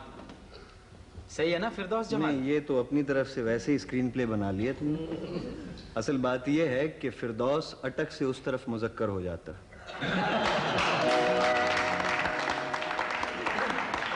मेरा भाई बहुत अच्छा बात बोले। पेशावर टेलीविजन से एक अरसे तक काम करते रहे। फिरदौस, कोई जब आप टेलीविजन पे आए थे तो बहैसियत मेरा ख्याल है अदाकार के आए थे या? नहीं साहब, मैं टेलीविजन पे पहली जो मेरी अपीयरेंस है जी, वो एज ए सिंगर है, गुलकार के। आप मजाक कर रहे हैं? सीरियसली? वो हुआ ये कि हम चक्कर बड़े हमने लगाए अदाकारी के लिए। हम कहते थे साहब हम एक्टर हैं तो हमें आप चांस दें। उस वक्त मेरी एज ऐसी थी कि वो कहते थे जी आपको क्या रोल दें। तो एक बार हमने सुना कि साहब कोई नए गुलकारों का एक प्रोग्राम हो रहा है, तो मैंने ये सोचा कि अगर अदाकार नहीं बन सके चलो इधर ही ट्राई मार लेते हैं, कम से कम स्क्रीन पर तो आ जाएंगे। हाँ बिल्कुल सही। खैर मैं गया तो मैंने कहा जी मैं गाता हूँ। मैंने कहा नहीं जी आप तो आते रहे अदाकारी करने के लिए। मैं कहा नहीं जी वो तो वैसे ही मेरा शौक है अदाकारी, असल काम तो मेरा गाने का। तो आप मुझे आप चांस दें। और फिर खैर उन्होंने यकीन कर लिया, मैंने रिहर्सल कर ली। अच्छा तो रिहर्सल के दौरान ऐसा होता है कि चूंकि साजों का शोर बहुत होता है तो पता नहीं चलता, निकल जाता है आदमी। तो अब रिकॉर्डिंग का दिन आया साहब, हमने बड़ा सूट वूट पहना और उन दिनों ये था कि पेशावर स्टूडियोज नहीं थे, पेशावर टीवी अभी नहीं था, तो पिंडी आके हम रिकॉर्डिंग किया करते थे। एक प्रोग्राम होता था आगोश कोहिस्तान, तो उसमें पश्तौर इनको के लोकल प्रोग्राम्स पेशावर के लिए होते। तो साहब अब रिकॉर्डिंग शुरू हुई तो उसमें यह था कि बाद में वो रीटेक का मसला नहीं था, चूंकि हमें टाइम बहुत थोड़ा देते थे और कहते थे कि जी इसी में आप रिकॉर्ड कर लें, बाद में कोई करंट अफेयर्स आ रहे हैं। खैर साहब, तो वो ऐसा हुआ कि रिकॉर्डिंग शुरू हुई, एक हस्ताई और अंतरा तो निकल गया, दूसरे में एहसास हुआ कि ओहो मैं तो गाना गा रहा हूँ। बस ये एहसास होना था, उसके बाद पसीने और जो हुआ तो ये हुआ कि बड़ा एहसान हुआ। अगर मैं गाना गा लेता हूँ तो फन मौसीकी पर कितना बड़ा जुल्म होता, ये आप अंदाजा कर सकते। बहुत शुक्रिया। नहीं वैसे बहुत सारे मेरे भाई हैं जो जुल्म कर रहे हैं। मैंने फिरदौस और जमाल की जो बात की थी, तो आप बड़े नाराज हुए थे कि आपने स्क्रीन प्ले बना दिया। और अभी आपने जो इतना लंबा स्क्रीन प्ले सुनाया है, तो उस पर आपको कोई एतराज नहीं हुआ? नहीं, ये हकीकत है। नहीं तो वो गप थी। नहीं, हकीकत है, तो उस हकीकत को हम इख्तिताम तक पहुंचाएंगे और आपसे दरखास्त करेंगे कि वही गाना जो आपने वहां गाया था वो यहाँ थोड़ा सा सुनाए। नहीं यार, मैं अरे भाई वो एक बार की शर्मिंदगी काफी थी, अब दोबारा शर्मिंदा करें, मुझे बहुत लोगों ने झाड़ा था। आज दूध का दूध और पानी का पानी हो ही जाए। अच्छा जी, वो पश्तो का गाना था, अगर समझ ना आए तो मेरा कोई कसूर नहीं। मैं समझ लूंगा, आप गाएं जी। या अल्लाह। जी जी। साद गम है वादूनों के यम, गिर जड़ा फरियादूनों के यम, साद गम है वादूनों के यम। बस ऐसे ही गाया था।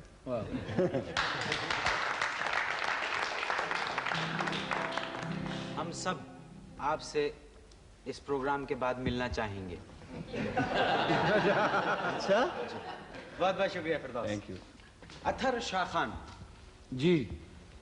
शाह जी, टेलीविजन जितने अरसे से पाकिस्तान में आया, कमोबेश उतने ही अरसे से आप टेलीविजन के लिए लिख भी रहे हैं और अदाकारी भी कर रहे हैं। जी। आप टेलीविजन में क्या सोच के आए थे?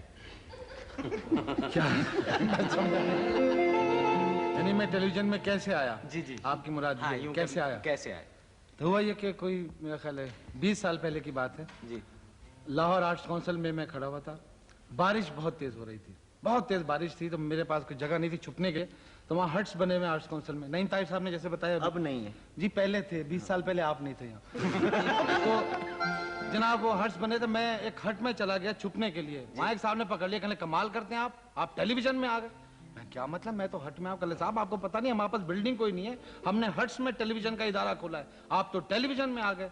तो भाई इस तरह मैं टेलीविजन में आया। अच्छा अथर शाह खान साहब। जी जी। लोगों को इंतजार फरमाइए का जेदी अब तक नहीं भूला है। बड़ी नवाजिश उनकी। और जेदी गो के बेवकूफ़ है, लेकिन थोड़ा बहुत ज़हीन भी है, और अपनी बेवकूफ़ी में कभी कभी बड़ी जहानत की बात कर देता है। कहाँ है वो Zaidi? Hello mister Zaidi, how are you? How are you? What do you mean by this? You are speaking English with me? नहीं, मैं कहाँ? आप एक बात नहीं, आप मुझे बताओ, आप बगैर वर्ब के अंग्रेजी बोल सकते हैं? नहीं, मैं नहीं बोल सकता। मैं बोल सकता हूँ। बोलिए। जी हाँ, आपको मैं बताऊँ, आप क्या समझते हैं अपने आप को? एक दफा मैं गया था यूरोप में। मैंने अंग्रेज से अंग्रेजी बोली, मैं आधे घंटे तक अंग्रेज से अंग्रेजी बोलता रहा, हैरान हो गया। आधे घंटे बाद बोला, sorry I don't know French.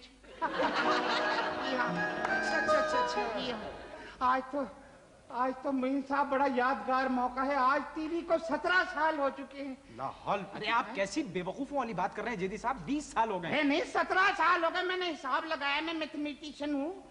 मेरे खुदा, आप क्या क्या हैं? आप कैसे? अरे मैंने हिसाब लगाया, आप क्या बात कर रहे हैं? 20 साल। देखिए मैं आपको बताऊं, एक बात सुनिए। हाँ, बताएं। आप हिसाब लगा लें, मैंने तो सारा हिसाब लगाया ना। हाँ, देखिए जो टीवी के प्रोग्राम होते हैं, आपको मालूम है ना, हाँ, उसके अंदर कोई फनी खराबी भी हो जाती है। भाई देखे ना, इंजीनियर हो ही जाता है ना कुछ गड़बड़। चाय पीने चलेगा, पीछे फनी खराबी हो गई है ना, कभी बिजली की कमी बेशी हो जाती है तो उसमें एक इंतजार फरमाइए आता है, देखा होगा आपने। इंतजार फरमाइए। मैंने सारा हिसाब लगाया टाइमिंग का, जितने मिनट थे, जितने घंटे बेटे थे। 3 साल का हिसाब लगा, 3 साल नशरियात नहीं हुई। इस तरह 17 साल। चलिए लाहौर से वैसे एक बात मैं आपको बताऊं, अरे आप बोलते बहुत हैं, छोड़े क्या हुआ? बात नहीं करने देते, बीच में बोले आते हटे। नहीं मैं तो कुछ भी नहीं बोल रहा। चले हटे भी। हाँ पता है क्या हुआ? जैसे मुझे लिखने ना लिखने से फर्क ही नहीं पड़ता। क्यों है? मैं टीवी पे मुशीर हो गया हूँ ना, एडवाइजर। हाँ आप कैसी नहीं अंकल सही कह रहा हूँ मैं। कैसे मुशीर हो गया? मैं एडवाइजर हो गया हूँ टीवी में। मुझे बुलाया था हेडक्वार्टर में, कहने मिस्टर यदि आप मशवरे दिए, सारे मशवरे मैं ही दे रहा हूँ अब तो। हाँ मैंने मशवरा दिया था ये शुरू करें हशरियाती राब्ता। अरे भाई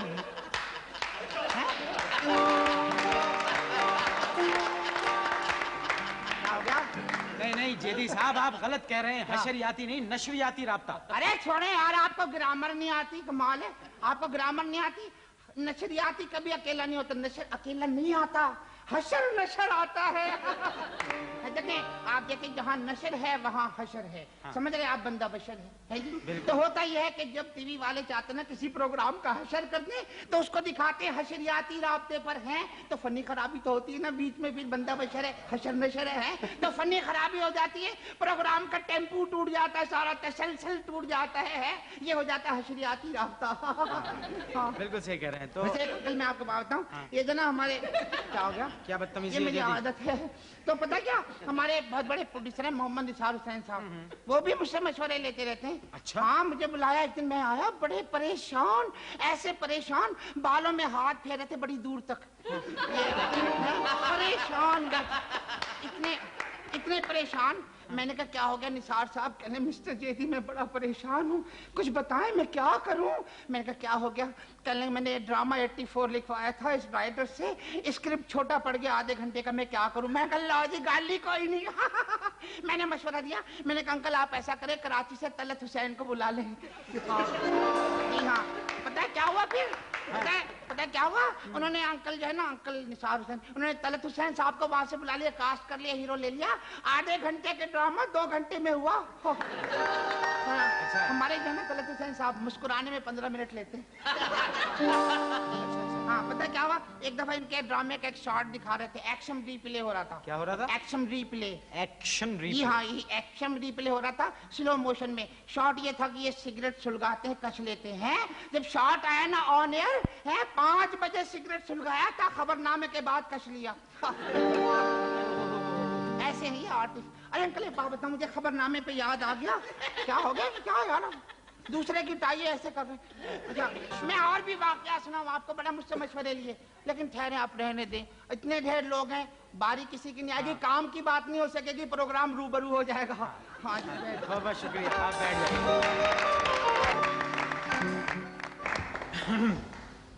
तलत हुसैन साहब आप बहुत ग्रेट एक्टर हैं, अजीम फनकार हैं आप, लेकिन उतने ही अजीम पॉज भी देते हैं आप। इसमें कोई घूर के गुस्सा होने की बात नहीं। मैं पॉज दे रहा हूँ। मैं सही वो आपके पॉज इतने मशहूर, मसलन एक सीन है उसमें आपको ये कहना है कि शैला मैं तुम्हें ये कहना चाहता हूँ कि तुम यहाँ से चली जाओ, इसलिए कि ये मुनासिब नहीं है कि तुम यहाँ आके मुझसे मिलो। ये आपको पूरा अब इस तरह से आप कह जाएं खड़क करके नहीं। तलत हुसैन साहब के हत्ते ये लाइनें लगेंगी तो कहेंगे शैला तुम्हें नहीं मालूम मैं इतनी देर में शैला गुलबर्ग से दूध लेके आ जाएगी। आपके पॉज के बारे में तो सुना है कि बच्चे बड़े हो जाते हैं, आपके पॉज चलते रहते हैं। अच्छा वैसे एक बात और है, देखने वालों ने ये एतराज भी किया कि और पूछा भी है, एक दफा मैं एक ENT स्पेशलिस्ट के साथ बैठा हुआ प्रोग्राम आपका देख रहा था, आपका प्ले चल रहा था, तो प्ले में एक खास आप आवाज पैदा करते हैं परफॉर्मेंस में। मैं ये कहना चाहता हूं कि तो उन्होंने पूछा इनको क्या साइनस प्रॉब्लम है जो ये 2 बातें, इसका जवाब आपसे मैं चाहता हूं कि क्या आप इससे अदाकारी में मदद लेते हैं इन 2 चीजों में, या स्क्रिप्ट याद करने के लिए ये हर बार इस्तेमाल करते हैं? देखिए मोइन, पहली बात तो ये है कि पॉज एक आदत तो नहीं है, मैं समझता हूँ।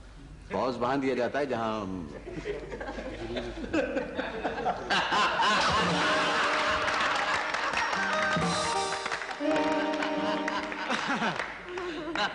लेकिन साहब आप बाज नहीं आएंगे पॉज देने से।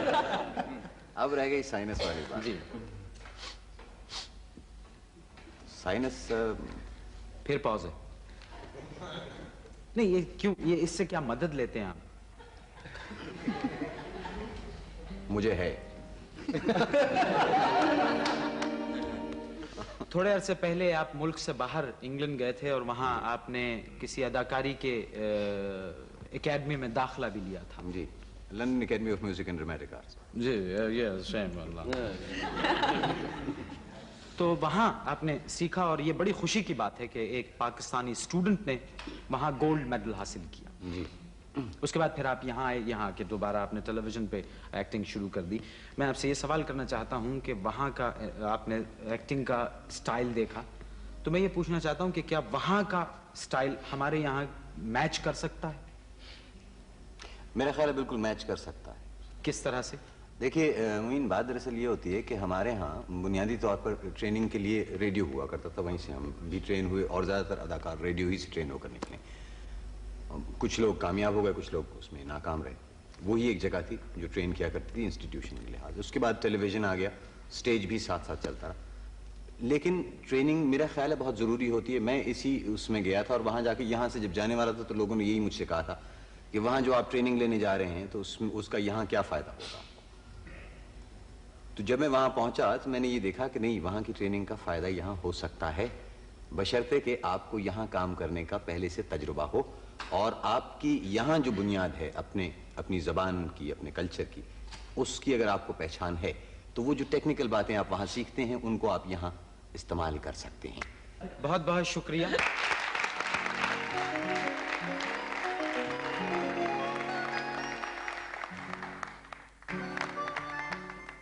कैसे मिजाज हैं आपके? आप खैरियत से हैं? या आपको अच्छा लगता है कि जब लोग आपको बदतमीजी से पुकारते हैं? कैसे? ए नैयर।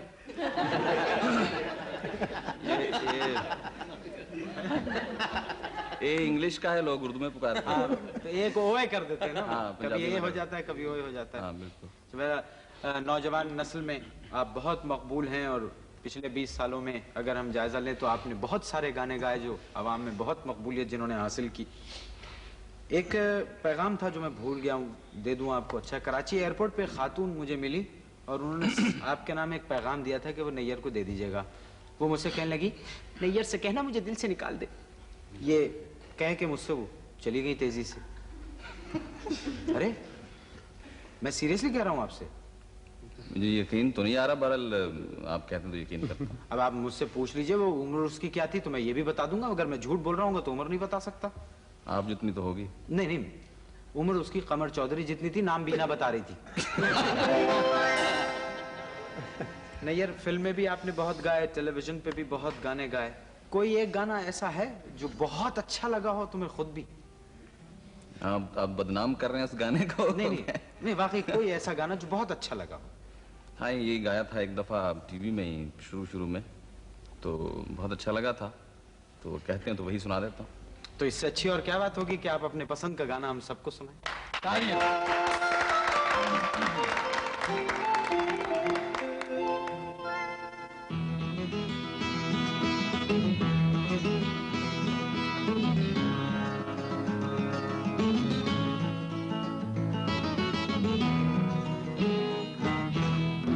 करता रहूंगा याद तुझे मैं, यूं ही सुबह हो शाम।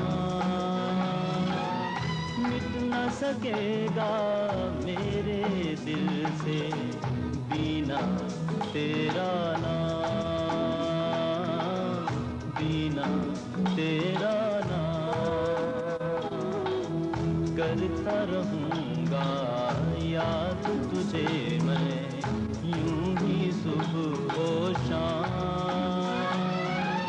मिट न सकेगा मेरे दिल से बिना तेरा नाम, बिना तेरा नाम।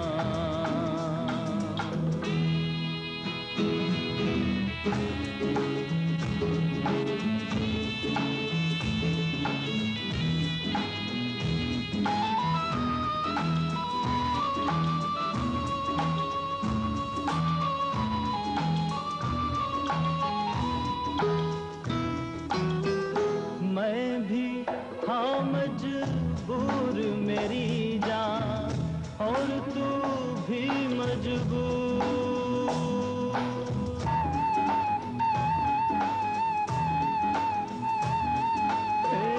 ले गई तुझको बस की आंधी मुझसे कोसों दूर।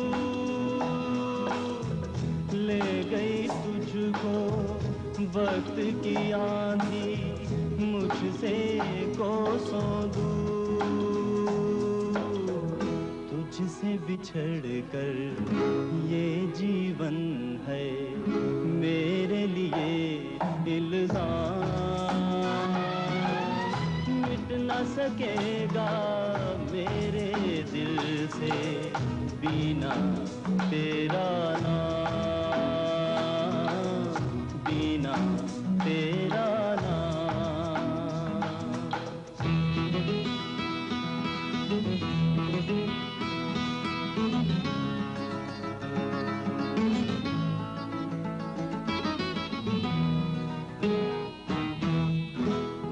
किस्मत ने लूटा मुझको कुछ बिगड़े हालात।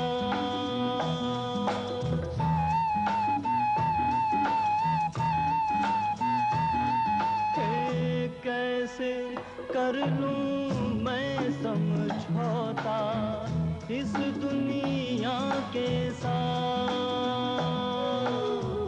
कैसे कर लूं मैं समझौता इस दुनिया के साथ। अपनी आग में जल जाना है चाहत का अंजाम। मिट न सकेगा मेरे दिल से बिना तेरा नाम, बिना तेरा नाम। करता रहूंगा याद तुझे मैं यूं ही सुबह हो शाम। मिट न सकेगा मेरे दिल से बिना तेरा नाम, बिना तेरा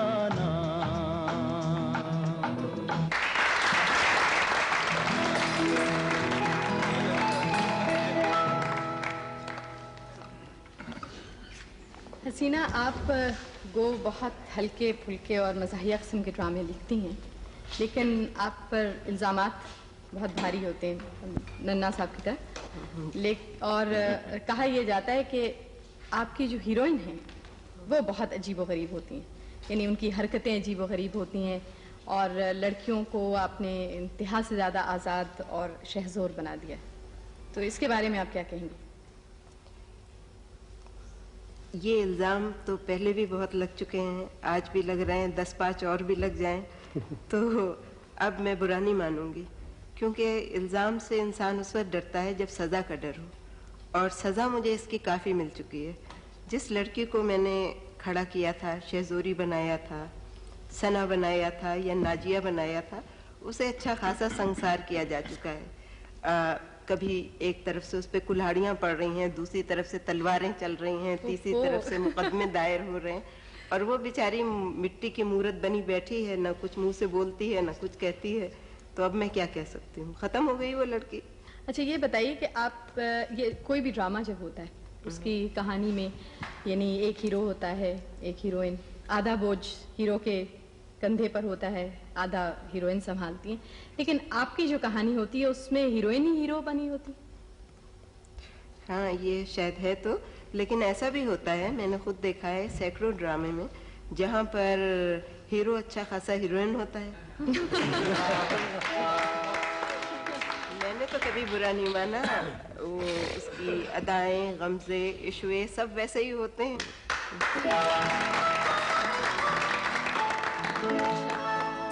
आपको मैं सारे स्टूडियो में तलाश कर रही थी, पता नहीं क्यों आप मुझे नजर नहीं आए। हालांकि मुझे यही ख्याल होना चाहिए था कि आप हसीना के साथ ही बैठे होंगे।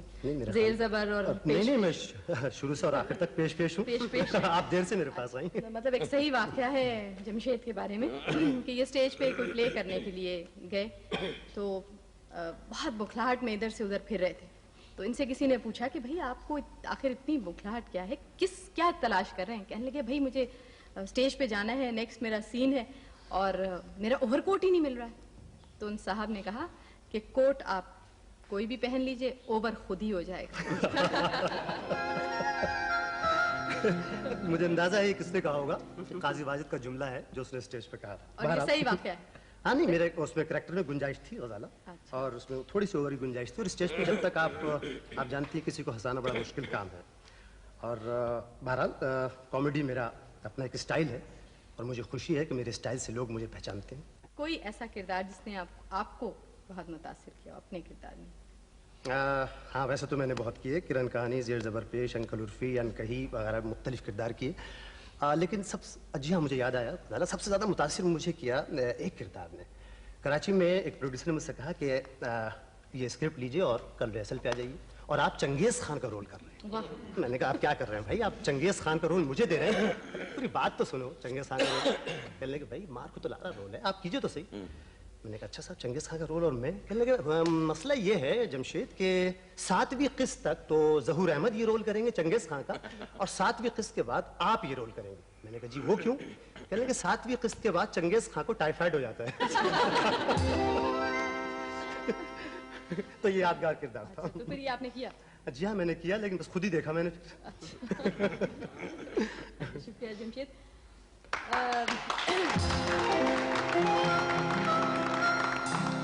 क्या जमील फखरी कहूँ या बस किसी तरह कहूँ कि किसी तरह शनाख्त कर लें, बस काफी है। आपने खैर बहुत अच्छे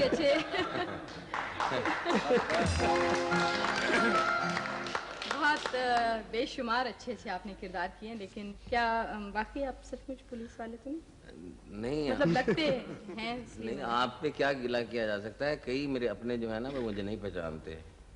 तो ये जो मैनरिज्म है पुलिस का, इस पे आपने इतनी ऊपर कैसे हासिल की? क्या आप वहाँ गए, स्टेशन पे आप रहे, आपने ऑब्जर्व किया? मैं जो भी रोल करता हूँ वो अपने जहन से करता हूँ।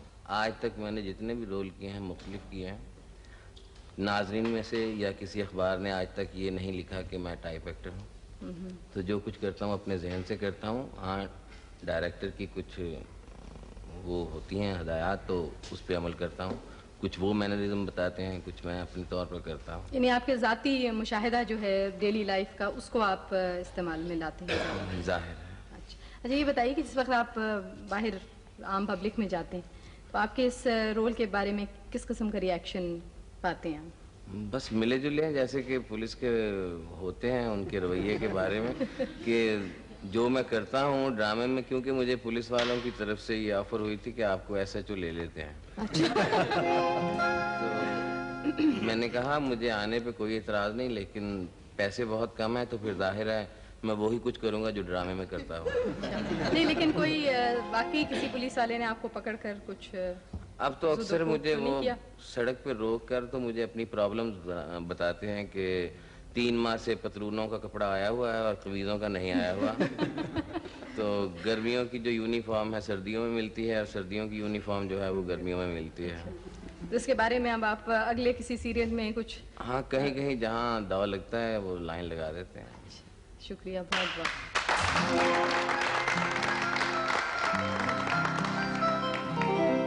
ताहिरा, आप हमारे यहाँ की वो फनकारा हैं जिनको बहुत सारे लोग बहुत शौक़ से सुनते हैं, बहुत सारे लोग बहुत शौक़ से देखते हैं। कुछ लोग बहुत शौक़ से सुनते हैं, कुछ लोग बहुत शौक़ से देखते हैं। आप मुझे बताएंगे कि आपके इस दोनों यानी फ़न में से किस पर रियाज आप ज़्यादा करती हैं? गज़ाला, कुछ लोगों को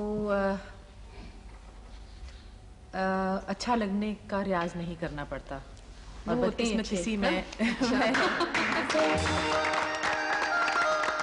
गानों का मुझे रियाज ज़रूर करना पड़ता है और वो मैं समझती हूँ जितना भी करूँ कम है। उसकी मेरी कोशिश अभी जारी है कि उससे बेहतर गाऊँ और ज़्यादा रियाज करूँ। अच्छा, आपने जब गाना शुरू किया तो उस वक्त आपने अपनी वालदा मलका पुखराज के नक्शे कदम पर आप चली और वही रविश आपने अभी तक इख्तियार की हुई है। तो इसकी क्या वजह है? क्या आप समझती हैं कि ये रास्ता ज़्यादा मतलब महफूज है या इसके अलावा कोई रास्ता नहीं है? नहीं, ये भी सच है कि ये रास्ता महफूज है क्योंकि देखा भाला है, मगर ये सवाल हमेशा हर मैगज़ीन और हर अखबार वाले पूछते हैं और इसका जवाब मैंने बहुत दफ़ा दिया है और मुझे यकीन है कि सब बोर हो चुके हैं इसके जवाब से। मगर फिर मैं आपको बताती हूँ कि मैं समझती हूँ कि जैसा कि अगर मैं अपनी वालदा के नक्शे कदम पे चलूँ तो इससे ज़्यादा खुशी की बात मेरे लिए नहीं हो सकती और मेरी कोशिश यही है कि वाकई में मैं वैसा गाऊँ और कभी उन जैसा भी गा सकूँ। बहुत अच्छा है ये। हमें नाहिद अख्तर ने और आलमगीर ने और ए नैयर ने सब ने कुछ ना कुछ गीत सुनाए हैं, तो आप हमें कोई गीत सुनाएं। ज़रूर जी, मैं वो गीत सुनाऊंगी जो सबसे पहली दफ़ा मैंने टीवी पे गाया।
खूबसूरत गीत आपने सुनाया, बहुत बहुत शुक्रिया हम सब की जानिब से।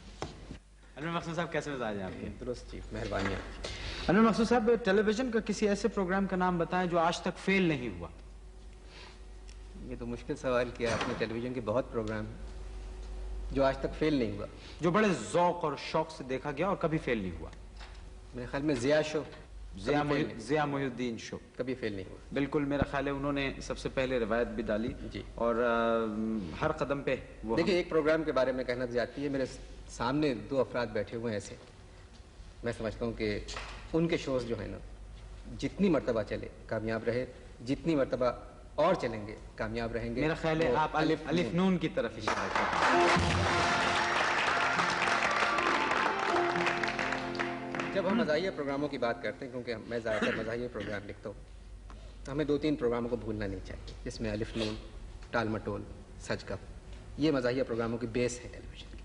बिल्कुल कि जब तक कोई नया मज़ाहिया प्रोग्राम होगा, इन प्रोग्रामों को याद करना ज़रूरी है। हाँ बिल्कुल, और इनसे थोड़ा थोड़ा इंस्पिरेशन भी मिलता रहता है। जी हाँ, बहुत बहुत शुक्रिया।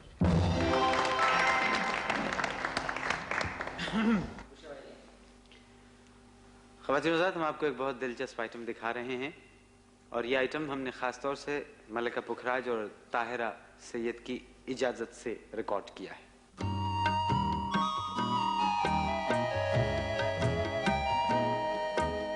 हाय मेरी अंगूठियाँ न जाने खो गई कहाँ, अब तो रखी थी यहाँ पतीलियों के दरमियाँ।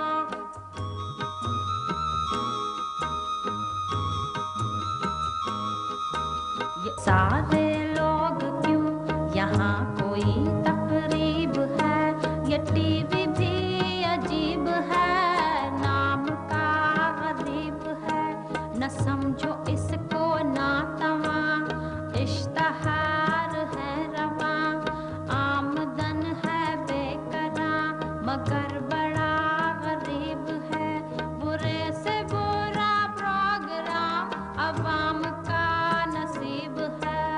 और मेरी अंगूठियाँ, और मेरी अंगूठियाँ,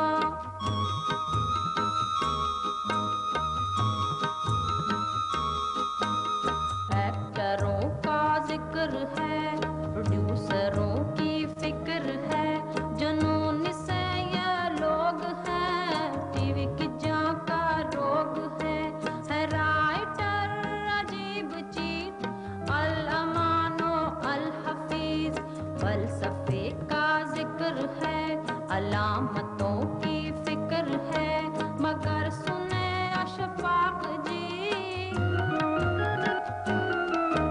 मगर सुने अशफाक जी, अजीब शय है आप भी, एंटरटेनमेंट और टीवी अलग हुए भी हैं कभी, पूरे मुल्क कौम में 4-6 है फलसफे, मगर तुम्हें इसरार है कि बहस ये बेकार है, समझ में आ सके न जो ड्रामा वो शाहकार है। और मेरी अंगूठियाँ, और मेरी अंगूठियाँ, कहाँ चली है ज़ाहिरा, इधर तो लौट इधर तो आ, उज़्मा के जूड़े में देख, बिंदिया के बटवे में देख, जरा तू जाके चेक तो कर, जरा तू जाके चेक तो कर, रूही बनों की उंगलियां, ऐसे तो ना कहे ममा, ये है हुजूमे एक्टरा, न समझे इनको बेईमान, ना इस कदर हो बदगुमा, चलो जी किस्सा मुख्तसर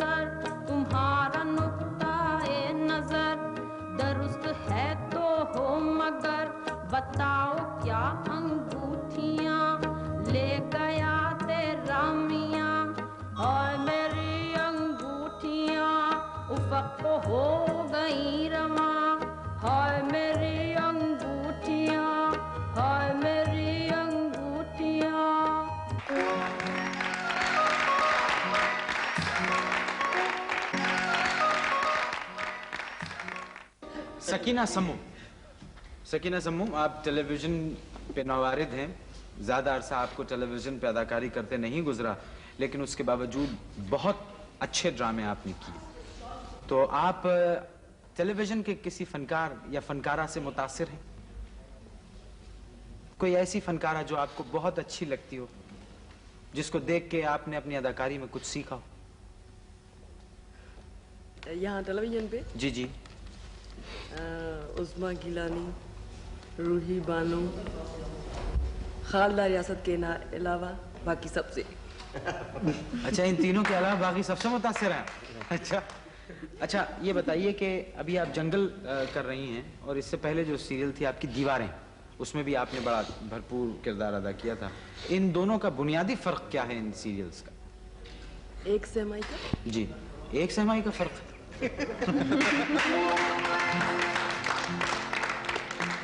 बहरहाल हमारी दुआएं, नेक ख्वाहिशात आपके साथ हैं। आप खूब मेहनत कर रही हैं, बहुत अच्छी फनकारा हैं। बहुत बहुत शुक्रिया। कमर चौधरी साहब। जनाब आली, टेलीविजन पर आप उस जमाने से काम कर रहे हैं जब लाइव प्रोग्राम ऑन एयर जाया करते थे। जी। पहला ड्रामा कौन सा था आपका टीवी पे? टाली थल्ले, अशफाक अहमद साहब का लिखा हुआ। टाली थल्ले और उच्चे बुर्ज लाहौर दे? नहीं, उससे पहले लाखों में तीन। अच्छा, हाँ, लाखों में तीन। जी। लाखों में तीन में आपने एक बड़ा कारनामा किया था कि आपने एक नई जबान इजाद की थी। ना वो उर्दू थी ना पंजाबी थी।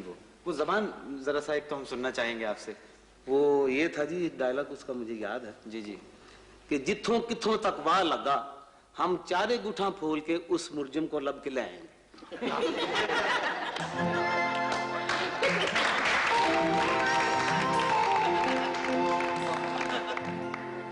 अब टाली थल्ले का एक मुझे बड़ा उबाल आया हुआ। हाँ, जरूर जरूर, बिल्कुल।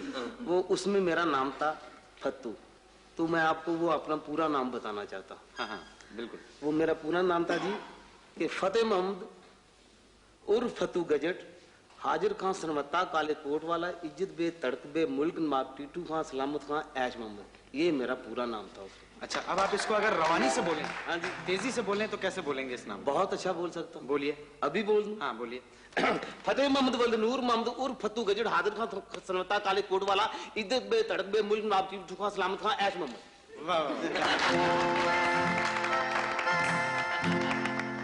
अच्छा, इतना आपने टीवी पे काम किया इस 20 साल के अरसे में, फिर अचानक हमने देखा कि आप चले गए यहाँ से बैरून मुल्क। हाँ जी, वो सैर के लिए गया था, जरा वो सैर कुछ लंबी है।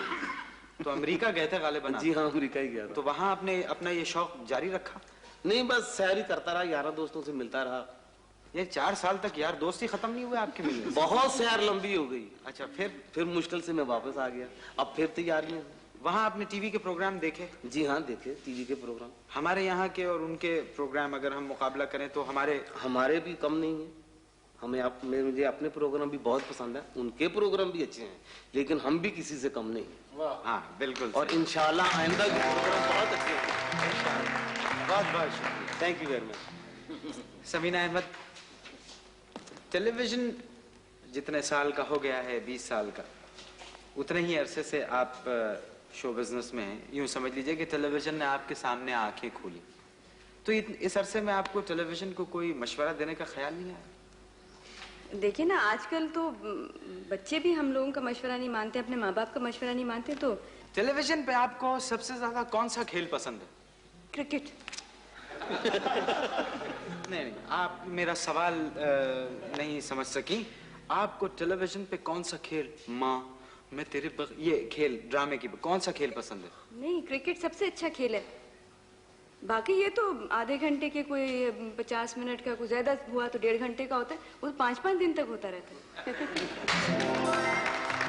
ठीक है, बहुत आपने इतनी वजनी बात कह दी है कि मैं अब आपसे क्या सवाल करूं।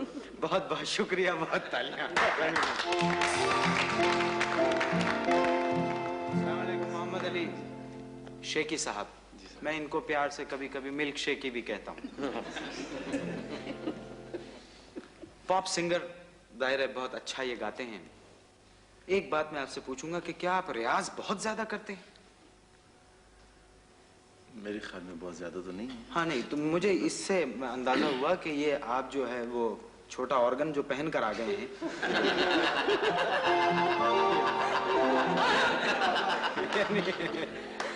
इसे दिखाने के लिए कि मुझे मौसीकी से कितनी मोहब्बत है। तो आप एक गिटार लटका सकते हैं गले में। आम ख्याल लोगों का यह है कि टेलीविजन की गुलूकारों पे भारी। आप एक लफ्ज गलत कह रहे हैं इसमें सवाल में, वो है पर। क्या मतलब? पर आप गलत कह रहे हैं। गुलूकारों पर ये गलत है। आप ये कहें कि गुलूकारों से भारी। फिर सही।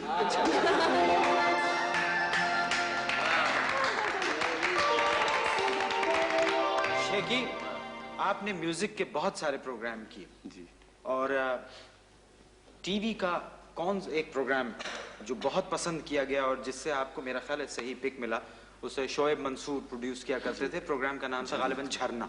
झरने। जी हाँ। उसमें आपने बेशुमार गीत गाए। जी जी। तो वो दौर की कोई बात बताएंगे, कैसा लगा वो उस प्रोग्राम में गाना? ये शोएब मंसूर साहब एक बहुत सख्त किस्म के प्रोड्यूसर वाकई हुए हैं, और वो एक गाना जो था वो तकरीबन 2.5 या 3 दिन में करते थे, और मुसलसल मुझे स्टूडियो में रहना पड़ता था, वहीं सोना पड़ता था। मेरा मतलब है कि वो बहुत ज्यादा ही काम में अपनी नफासत चाहते थे। परफेक्शनिस्ट जिसको कहते हैं। परफेक्शनिस्ट, बिल्कुल सही बात कर रहे हैं। तो मतलब बड़ी मेहनत हुई उस प्रोग्राम और में। यही वजह है कि वो झरने बेइंतहा मकबूल हुआ, और प्रोग्राम तो मकबूल हुआ लेकिन उससे आपको बहुत शोहरत मिली। अच्छा, हम चाहेंगे कि आप कोई एक ऐसा गाना जो आपको बहुत पसंद हो। जी, मैं झरने का एक बहुत पुराना गाना पेश करता हूँ, उसी अंदाज में जब मैं नया गाता था। हाँ। उसी अंदाज में आपके सामने पेश करता हूँ। जरूर।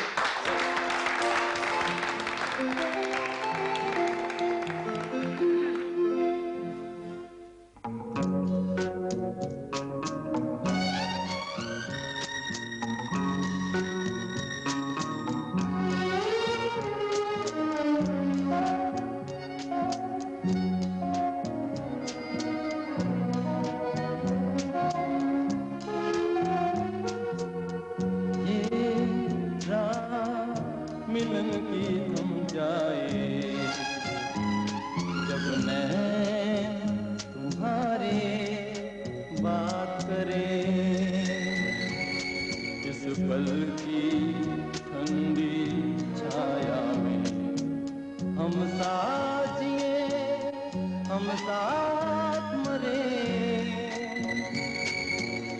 ये रात मिलन की थम जाए जब नैन तुम्हारे बात करें, इस पल की ठंडी छाया में हम साथ जिए, हम साथ मरे। ये रात मिलन की थम जाए जब नैन तुम्हारे बात करें।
शहजाद खलील हमारे नाजरीन के लिए एक जाना पहचाना नाम, हर नए ड्रामे के साथ अपने नंबरों में इजाफा करते रहते हैं। अफ़गान महाजरीन की दास्तान पर पनाह ड्रामा बहुत मकबूल हुआ और आजकल ये राशिद मिन्हाज शहीद पर निशान हैदर बना रहे हैं। शहजाद, ड्रामे प्रोड्यूस करने के साथ साथ शायद आपने मौसीकी के प्रोग्राम भी प्रोड्यूस किए हैं, तो ये बताइए कि लोग जो ये कहते हैं कि भाई मौसीकी तो सिर्फ सुनने की चीज़ होती है, इसको देखने से का क्या काम है, आप क्या कहते हैं इस बारे में? सुनने की चीज़ तो है, तो देखने के बारे में क्या? कई लोग आंखें बंद करके भी सुनते हैं, लेकिन चूंकि हम टेलीविज़न के हवाले से बात कर रहे हैं इसलिए मेरा ज़ाती ये ख्याल है कि मज़ा सुनने के साथ साथ देखने में बड़ा आता है। अब नाहिद अख्तर और ताहिरा सैयद गाएं तो आंखें तो बंद नहीं कर सकते। नहीं, लेकिन आपने ये मेरे बराबर में शेकी और आलमगीर इनको आपने सब, मैं सब की बात कर रहा हूँ, लेकिन नाम मैंने सिर्फ दो लिए। अच्छा, आंखें बंद करके सुनने वाले भी तो हैं ना। अच्छा, ये आंखें बंद करके सुनने वालों में शुमार होते हैं। अच्छा, ये बताइए शहजाद कि ये जो कहा जाता है कि प्रोड्यूसर जो है वो टीम का लीडर होता है, तो आप इस बात से इत्तेफाक करते हैं? यकीन।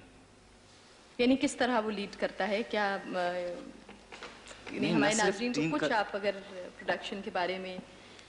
अब बात तो बहुत लंबी हो जाएगी, बस ये समझ लें कि टीम का ऐसा लीडर जो रिप्लेस नहीं किया जा सकता। मिसाल के तौर पर कोई टीम होती है जिसका कोई लीडर होता है, लेकिन अगर वो लीडर ना हो तो कोई ना कोई उसकी जगह ले सकता है। टेलीविजन प्रोडक्शन में जो लीडर है, प्रोड्यूसर, उसकी जगह कोई नहीं ले सकता। अच्छा, ये बताइए कि 20 साल में प्रोडक्शन में किस किस्म की चेंजेस आई हैं जो आपने फील की हों? ये बड़ा लंबा जवाब है इसका। यानी इसका कुछ मुख्तसर सा आप दे दीजिए, या कुछ चेंजेस आई भी हैं या नहीं आई हैं, या क्या ये बेहतरी की तरफ हैं? अच्छा, टेलीविजन एक ऐसा मीडियम है जिसपे जो है ना झूठ हम नहीं बोल सकते, जो आता है स्क्रीन पे आता है, और 20 साल में जो आया सब ने देखा है। सही है। और मैं फख्र से कह सकता हूँ, यानी कसम नफसी से यहाँ काम नहीं लूँगा, कि हमने वाकई तरक्की की। 20 साल में बहुत आगे, बेहतर से बेहतर हो गए, टेक्निकली भी और वैसे भी हम बेहतर से बेहतर हो गए, और टेलीविजन की दुनिया में एक अपना मकाम जो हमने पैदा किया है वो कोई छोटी बात नहीं है, बहुत बड़ी बात है।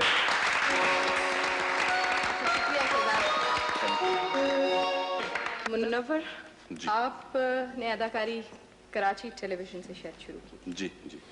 और वहाँ जितने भी किरदार आपने किए वो कुछ आपकी सेहत के ऐन मुताबिक थे, वो अखाड़ा और गंडासा और ट्रॉली मैन, इस किस्म के जो किरदार उनमें आपने किए हैं, तो इनकी क्या वजह थी? तो आप मतलब ये कहना चाह रही हैं कि वो जो मुझे किरदार मिले अखाड़े में या गंडासे में या ट्रॉली मैन में, वो सिर्फ इसलिए, या ड्रामा, वो सिर्फ इसलिए मिले कि मेरी सेहत अच्छी? जी हाँ, वो मतलब उनके ऐन मुताबिक थी। अगर सेहत ही क्राइटेरिया है एक्टर बनने के लिए, तो फिर भोलू पहलवान को एशिया का सबसे बड़ा एक्टर होना चाहिए।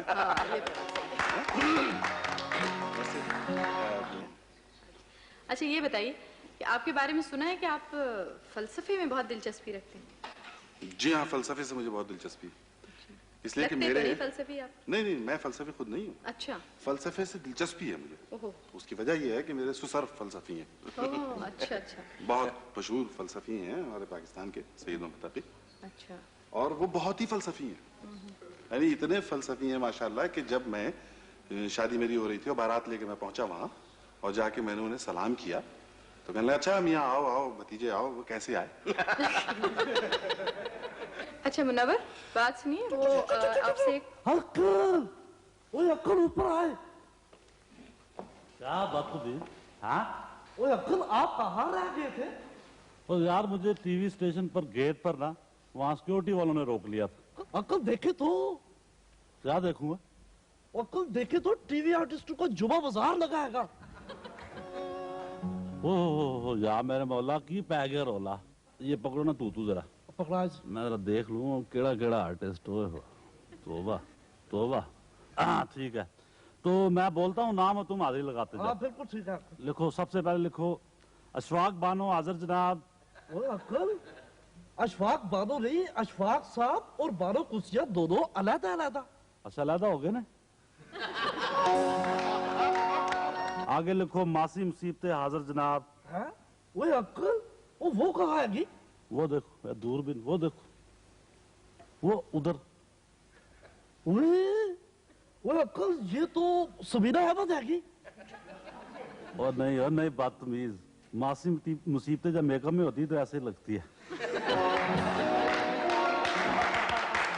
मैं तुमसे ज्यादा जानता हूँ। हाँ अंकल, हाँ मुझे यहाँ मुझे राहत काज़मी और सायरा काज़मी नजर नहीं आ रहे आगे। वो सिर्फ अवार्ड की जो सेरेमनी होती है ना उसमें आते हैं, सिर्फ अवार्ड लेने के लिए। आगे पीछे फारग नहीं है वो है।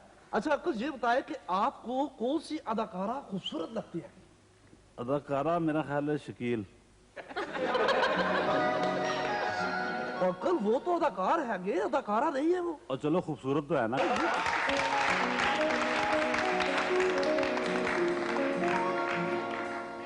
अंकल ये बताया कि टीवी ने आपके ख्याल में 20 साल में क्या तरक्की की है? तो तरक्की नहीं, तरक्कियां बदतमीज।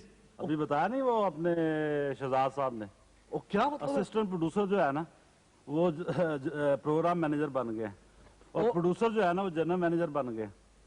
अंकल और जो ये तरक्कियां काफी नहीं। और जो पुराने प्रोग्राम मैनेजर और जनरल मैनेजर थे वो बंदे बन गए हैं सारे। अच्छा यहाँ पर हमारे वो मोहतरम प्रोड्यूसर MNH भी बैठे हुए हैं। MNH यानी मौजूद नहीं है? नहीं MNH का मतलब है मोहम्मद निसार हुसैन, मौजूद नहीं है। बदतमीज कहीं। अंकल आप खुद कह रहे हैं कि MNH M से बन गया मौजूद, L से नहीं और ऐसे है। और तुम्हारी अंग्रेजी भी जो है ना सारी की सारी वो जेदी साहब की तरह की है? वैसे मुझे याद ये आया कि तरक्की हमने इतनी ज्यादा कर ली है कि अब हम अपनी फिल्म में ड्रामे बार डब करके भिजवा रहे हैं। अंकल हाँ और ये बाहर वाले जो है ये वैसे उर्दू तो नहीं समझते, तो ये डब कौन करता है? ओहो डब मैं और जेदी मिलके करते हैं। मतलब अंग्रेजी में डब करनी है तो वो कौन सी मसला है उसमें? तो अंकल मैं वैसे एक गाना आपको बताता हूँ, तो आप ऐसे करें उसको जो है ना अंग्रेजी में ट्रांसलेट करते। ओ मैं समझ गया हूँ तुम वो मैंने जो डब करके फिल्म बाहर भिजवाई है उसी का गाना पूछोगे तो मुश्किल ही कोई नहीं है। पूछो चलो। ये है आए मौसम रंगीले सुहाने आए और जिया नहीं माने। अच्छा तू छुट्टी लेके आजा बालवा।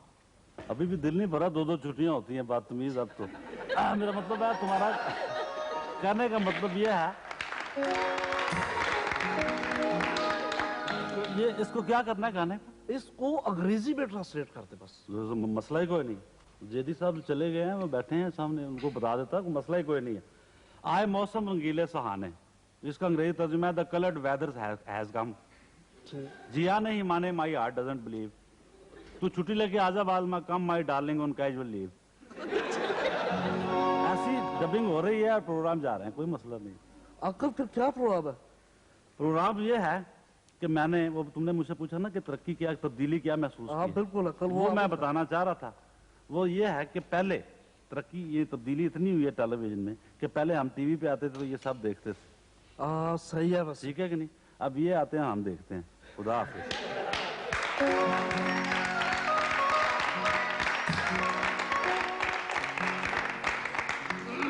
कैसे मिजाज है महमूद भाई? अल्लाह का शुक्र है। बिल्कुल आपसे नहीं पूछ रहा हूं। महमूद भाई मैं हूँ। अच्छा हाँ मैं उधर महमूद अली साहब। हाँ महमूद भाई आप टेलीविजन के बहुत ही सीनियर अदाकारों में से हैं। अल्हम्दुलिल्लाह। कोई ऐसा रोल, कोई ऐसा कैरेक्टर जो आप करना चाहते हो टेलीविजन पे और अब तक अदा न कर सके हो या मौका न मिला हो? आमतौर पे मुझे सीधे सादे ही रोल मिलते रहे शरीफ आदमियों के से, और वो मैं करता रहा, लेकिन मुझे आरजू है कि कोई ऐसा रोल जो इसमें कोई बदमाशी करनी हो, झूठ बोलना हो, धोखेबाजी करना हो, कोई शैतान सिफत आदमी का रोल मिले मुझे तो उसमें कुछ तनाव नहीं। तो इस तरह के रोल तो अक्सर और बेशतर निकलते रहते हैं, फिर आपने क्यों नहीं किया? वो सारे रोल कमाल अहमद रिजवी साहब कर लेते।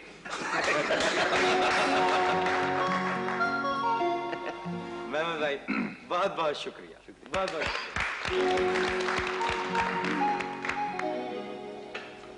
अली एजाज साहब टेलीविजन पे आपने सबसे ज्यादा काम किया और गालिबन शुरू ही आपने टेलीविजन से किया, फिर आप फिल्म में चले गए और फिल्म में भी बहुत तरक्की आपको मिली।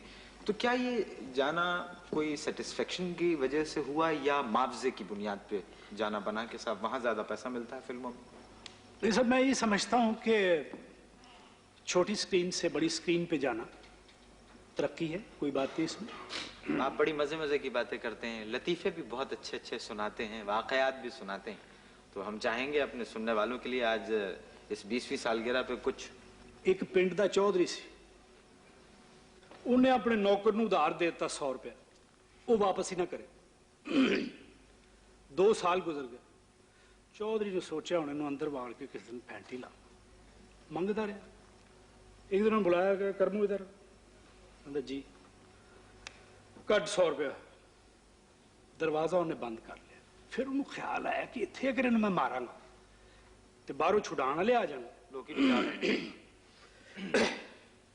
अगले दिन कहता गल सुन, शिकार ते जाना चल।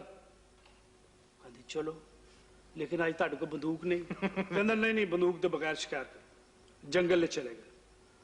उत्थे जाकर उन्हें फड़ लिया। कहता 100 रुपया तू लिया? कहना हाँ जी। कहता तू देंदा क्यों नहीं? एक उन्होंने बलो पिया। उसके बाद फायर की आवाज आई। इधरों इधरों डाकू आ गए। उन्होंने चौधरी की कनपट्टी से आके बंदूक रख दी। चौधरी को 2-4 हज़ार रुपया है सी। उन्हें फटाफट कट के उन्हें दे दिता। उन्होंने नौकर ने देखा कि यार 20 रुपए तो मेरी जेब विच भी है। उन्हें 20 रुपए कट के फटाफट चौधरी को फड़ा ते कहने लो जी बाकी 80 रुपए रह गए जी।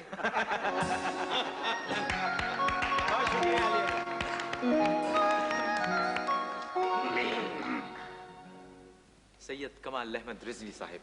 जनाब, टेलीविजन के 4 पाए हैं। मेरा मकसद यह है कि टेलीविजन आप टीवी के एक पाए हैं, लेकिन आप इधर उधर हो जाते हैं, इसकी क्या वजह है? असल में बात यह है कि ये पाया गलता नहीं है। असल में नहीं, मैं फिर से अपना सवाल दोहरा देता हूं कि टेलीविजन के 4 पाए मैंने अर्ज किया, आप एक वो पाया है जिस पर टेलीविजन खड़ा है, लेकिन फिर भी आप इधर उधर हो जाते हैं टेलीविजन छोड़ के। असल में बात यह है कि बाकी जो 3 पाए हैं जब वो मेरे साइज के नहीं होते तो वो निकल जाते।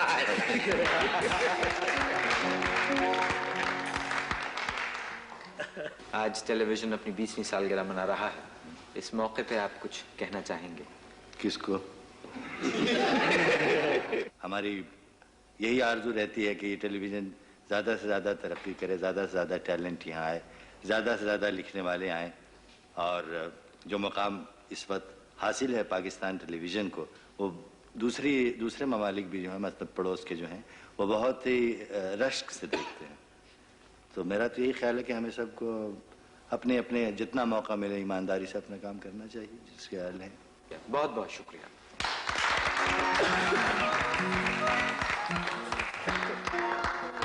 देखिए कैसी अजीब बात है कि वालिदैन ने आपका नाम रफ़ी खावर रखा और फिर आप नन्ना के नाम से आपने शोहरत पाई।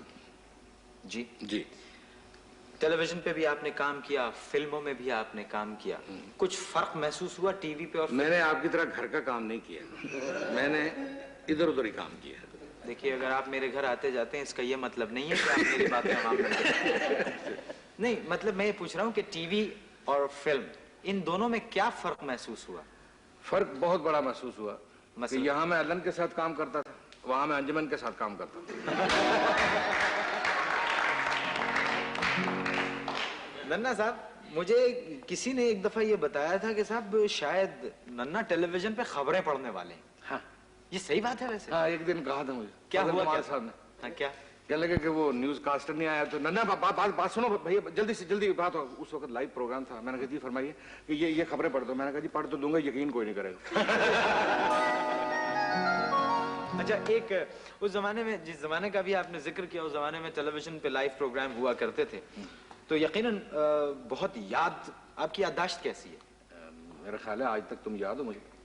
नहीं, मुझे एक आदमी को याद रखना तो बहुत आसान है, लेकिन वो हजार लाइनें जो होती हैं उनको याद रखना बड़ा मुश्किल होता है। कोई वाकया ऐसा उस जमाने का जो बड़ा दिलचस्प तासुर लिए हुए हो?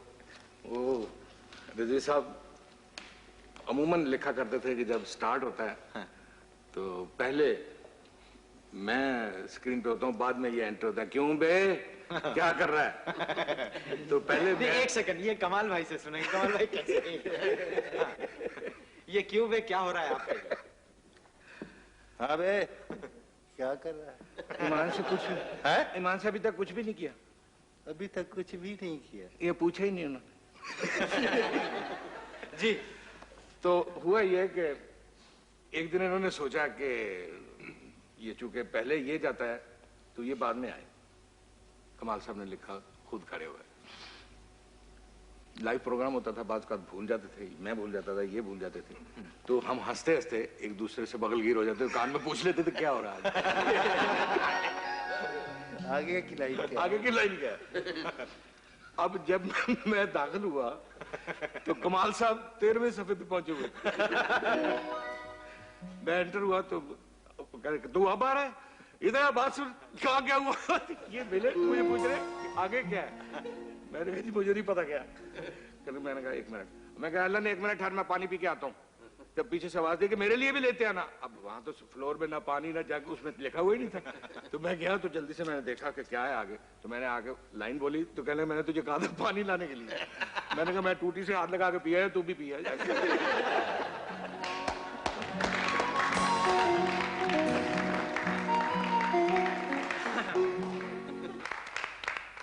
टेलीविजन के 20 साल मुकम्मल हो गए हैं और आज यहाँ मौजूद रोशन चेहरे हमें ये पैगाम देते हैं कि यही हमारी मंजिल नहीं, बल्कि हमें टेलीविजन की तरक्की के लिए अनथक मेहनत करना होगी। ये किस किस्म की है?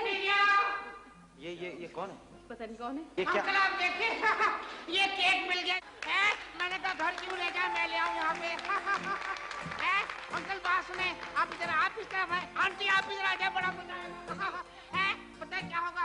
मेरी बात सुने, देखिए होगा ये कि अब हम जितने लोग हैं ना यहाँ पर, अब सबके सब जो है ये केक मिलके काटेंगे। पहले तो लक्कड़ का केक था ना, ये असली केक है ना? एक मिनट भाई, ये वाकई असली केक है तो मेरा ख्याल है कमल नसीर एक दफा फिर अब संजीदगी से आइए और आप सब लोग। अच्छा मैं कहूँगा 1 2 3 है।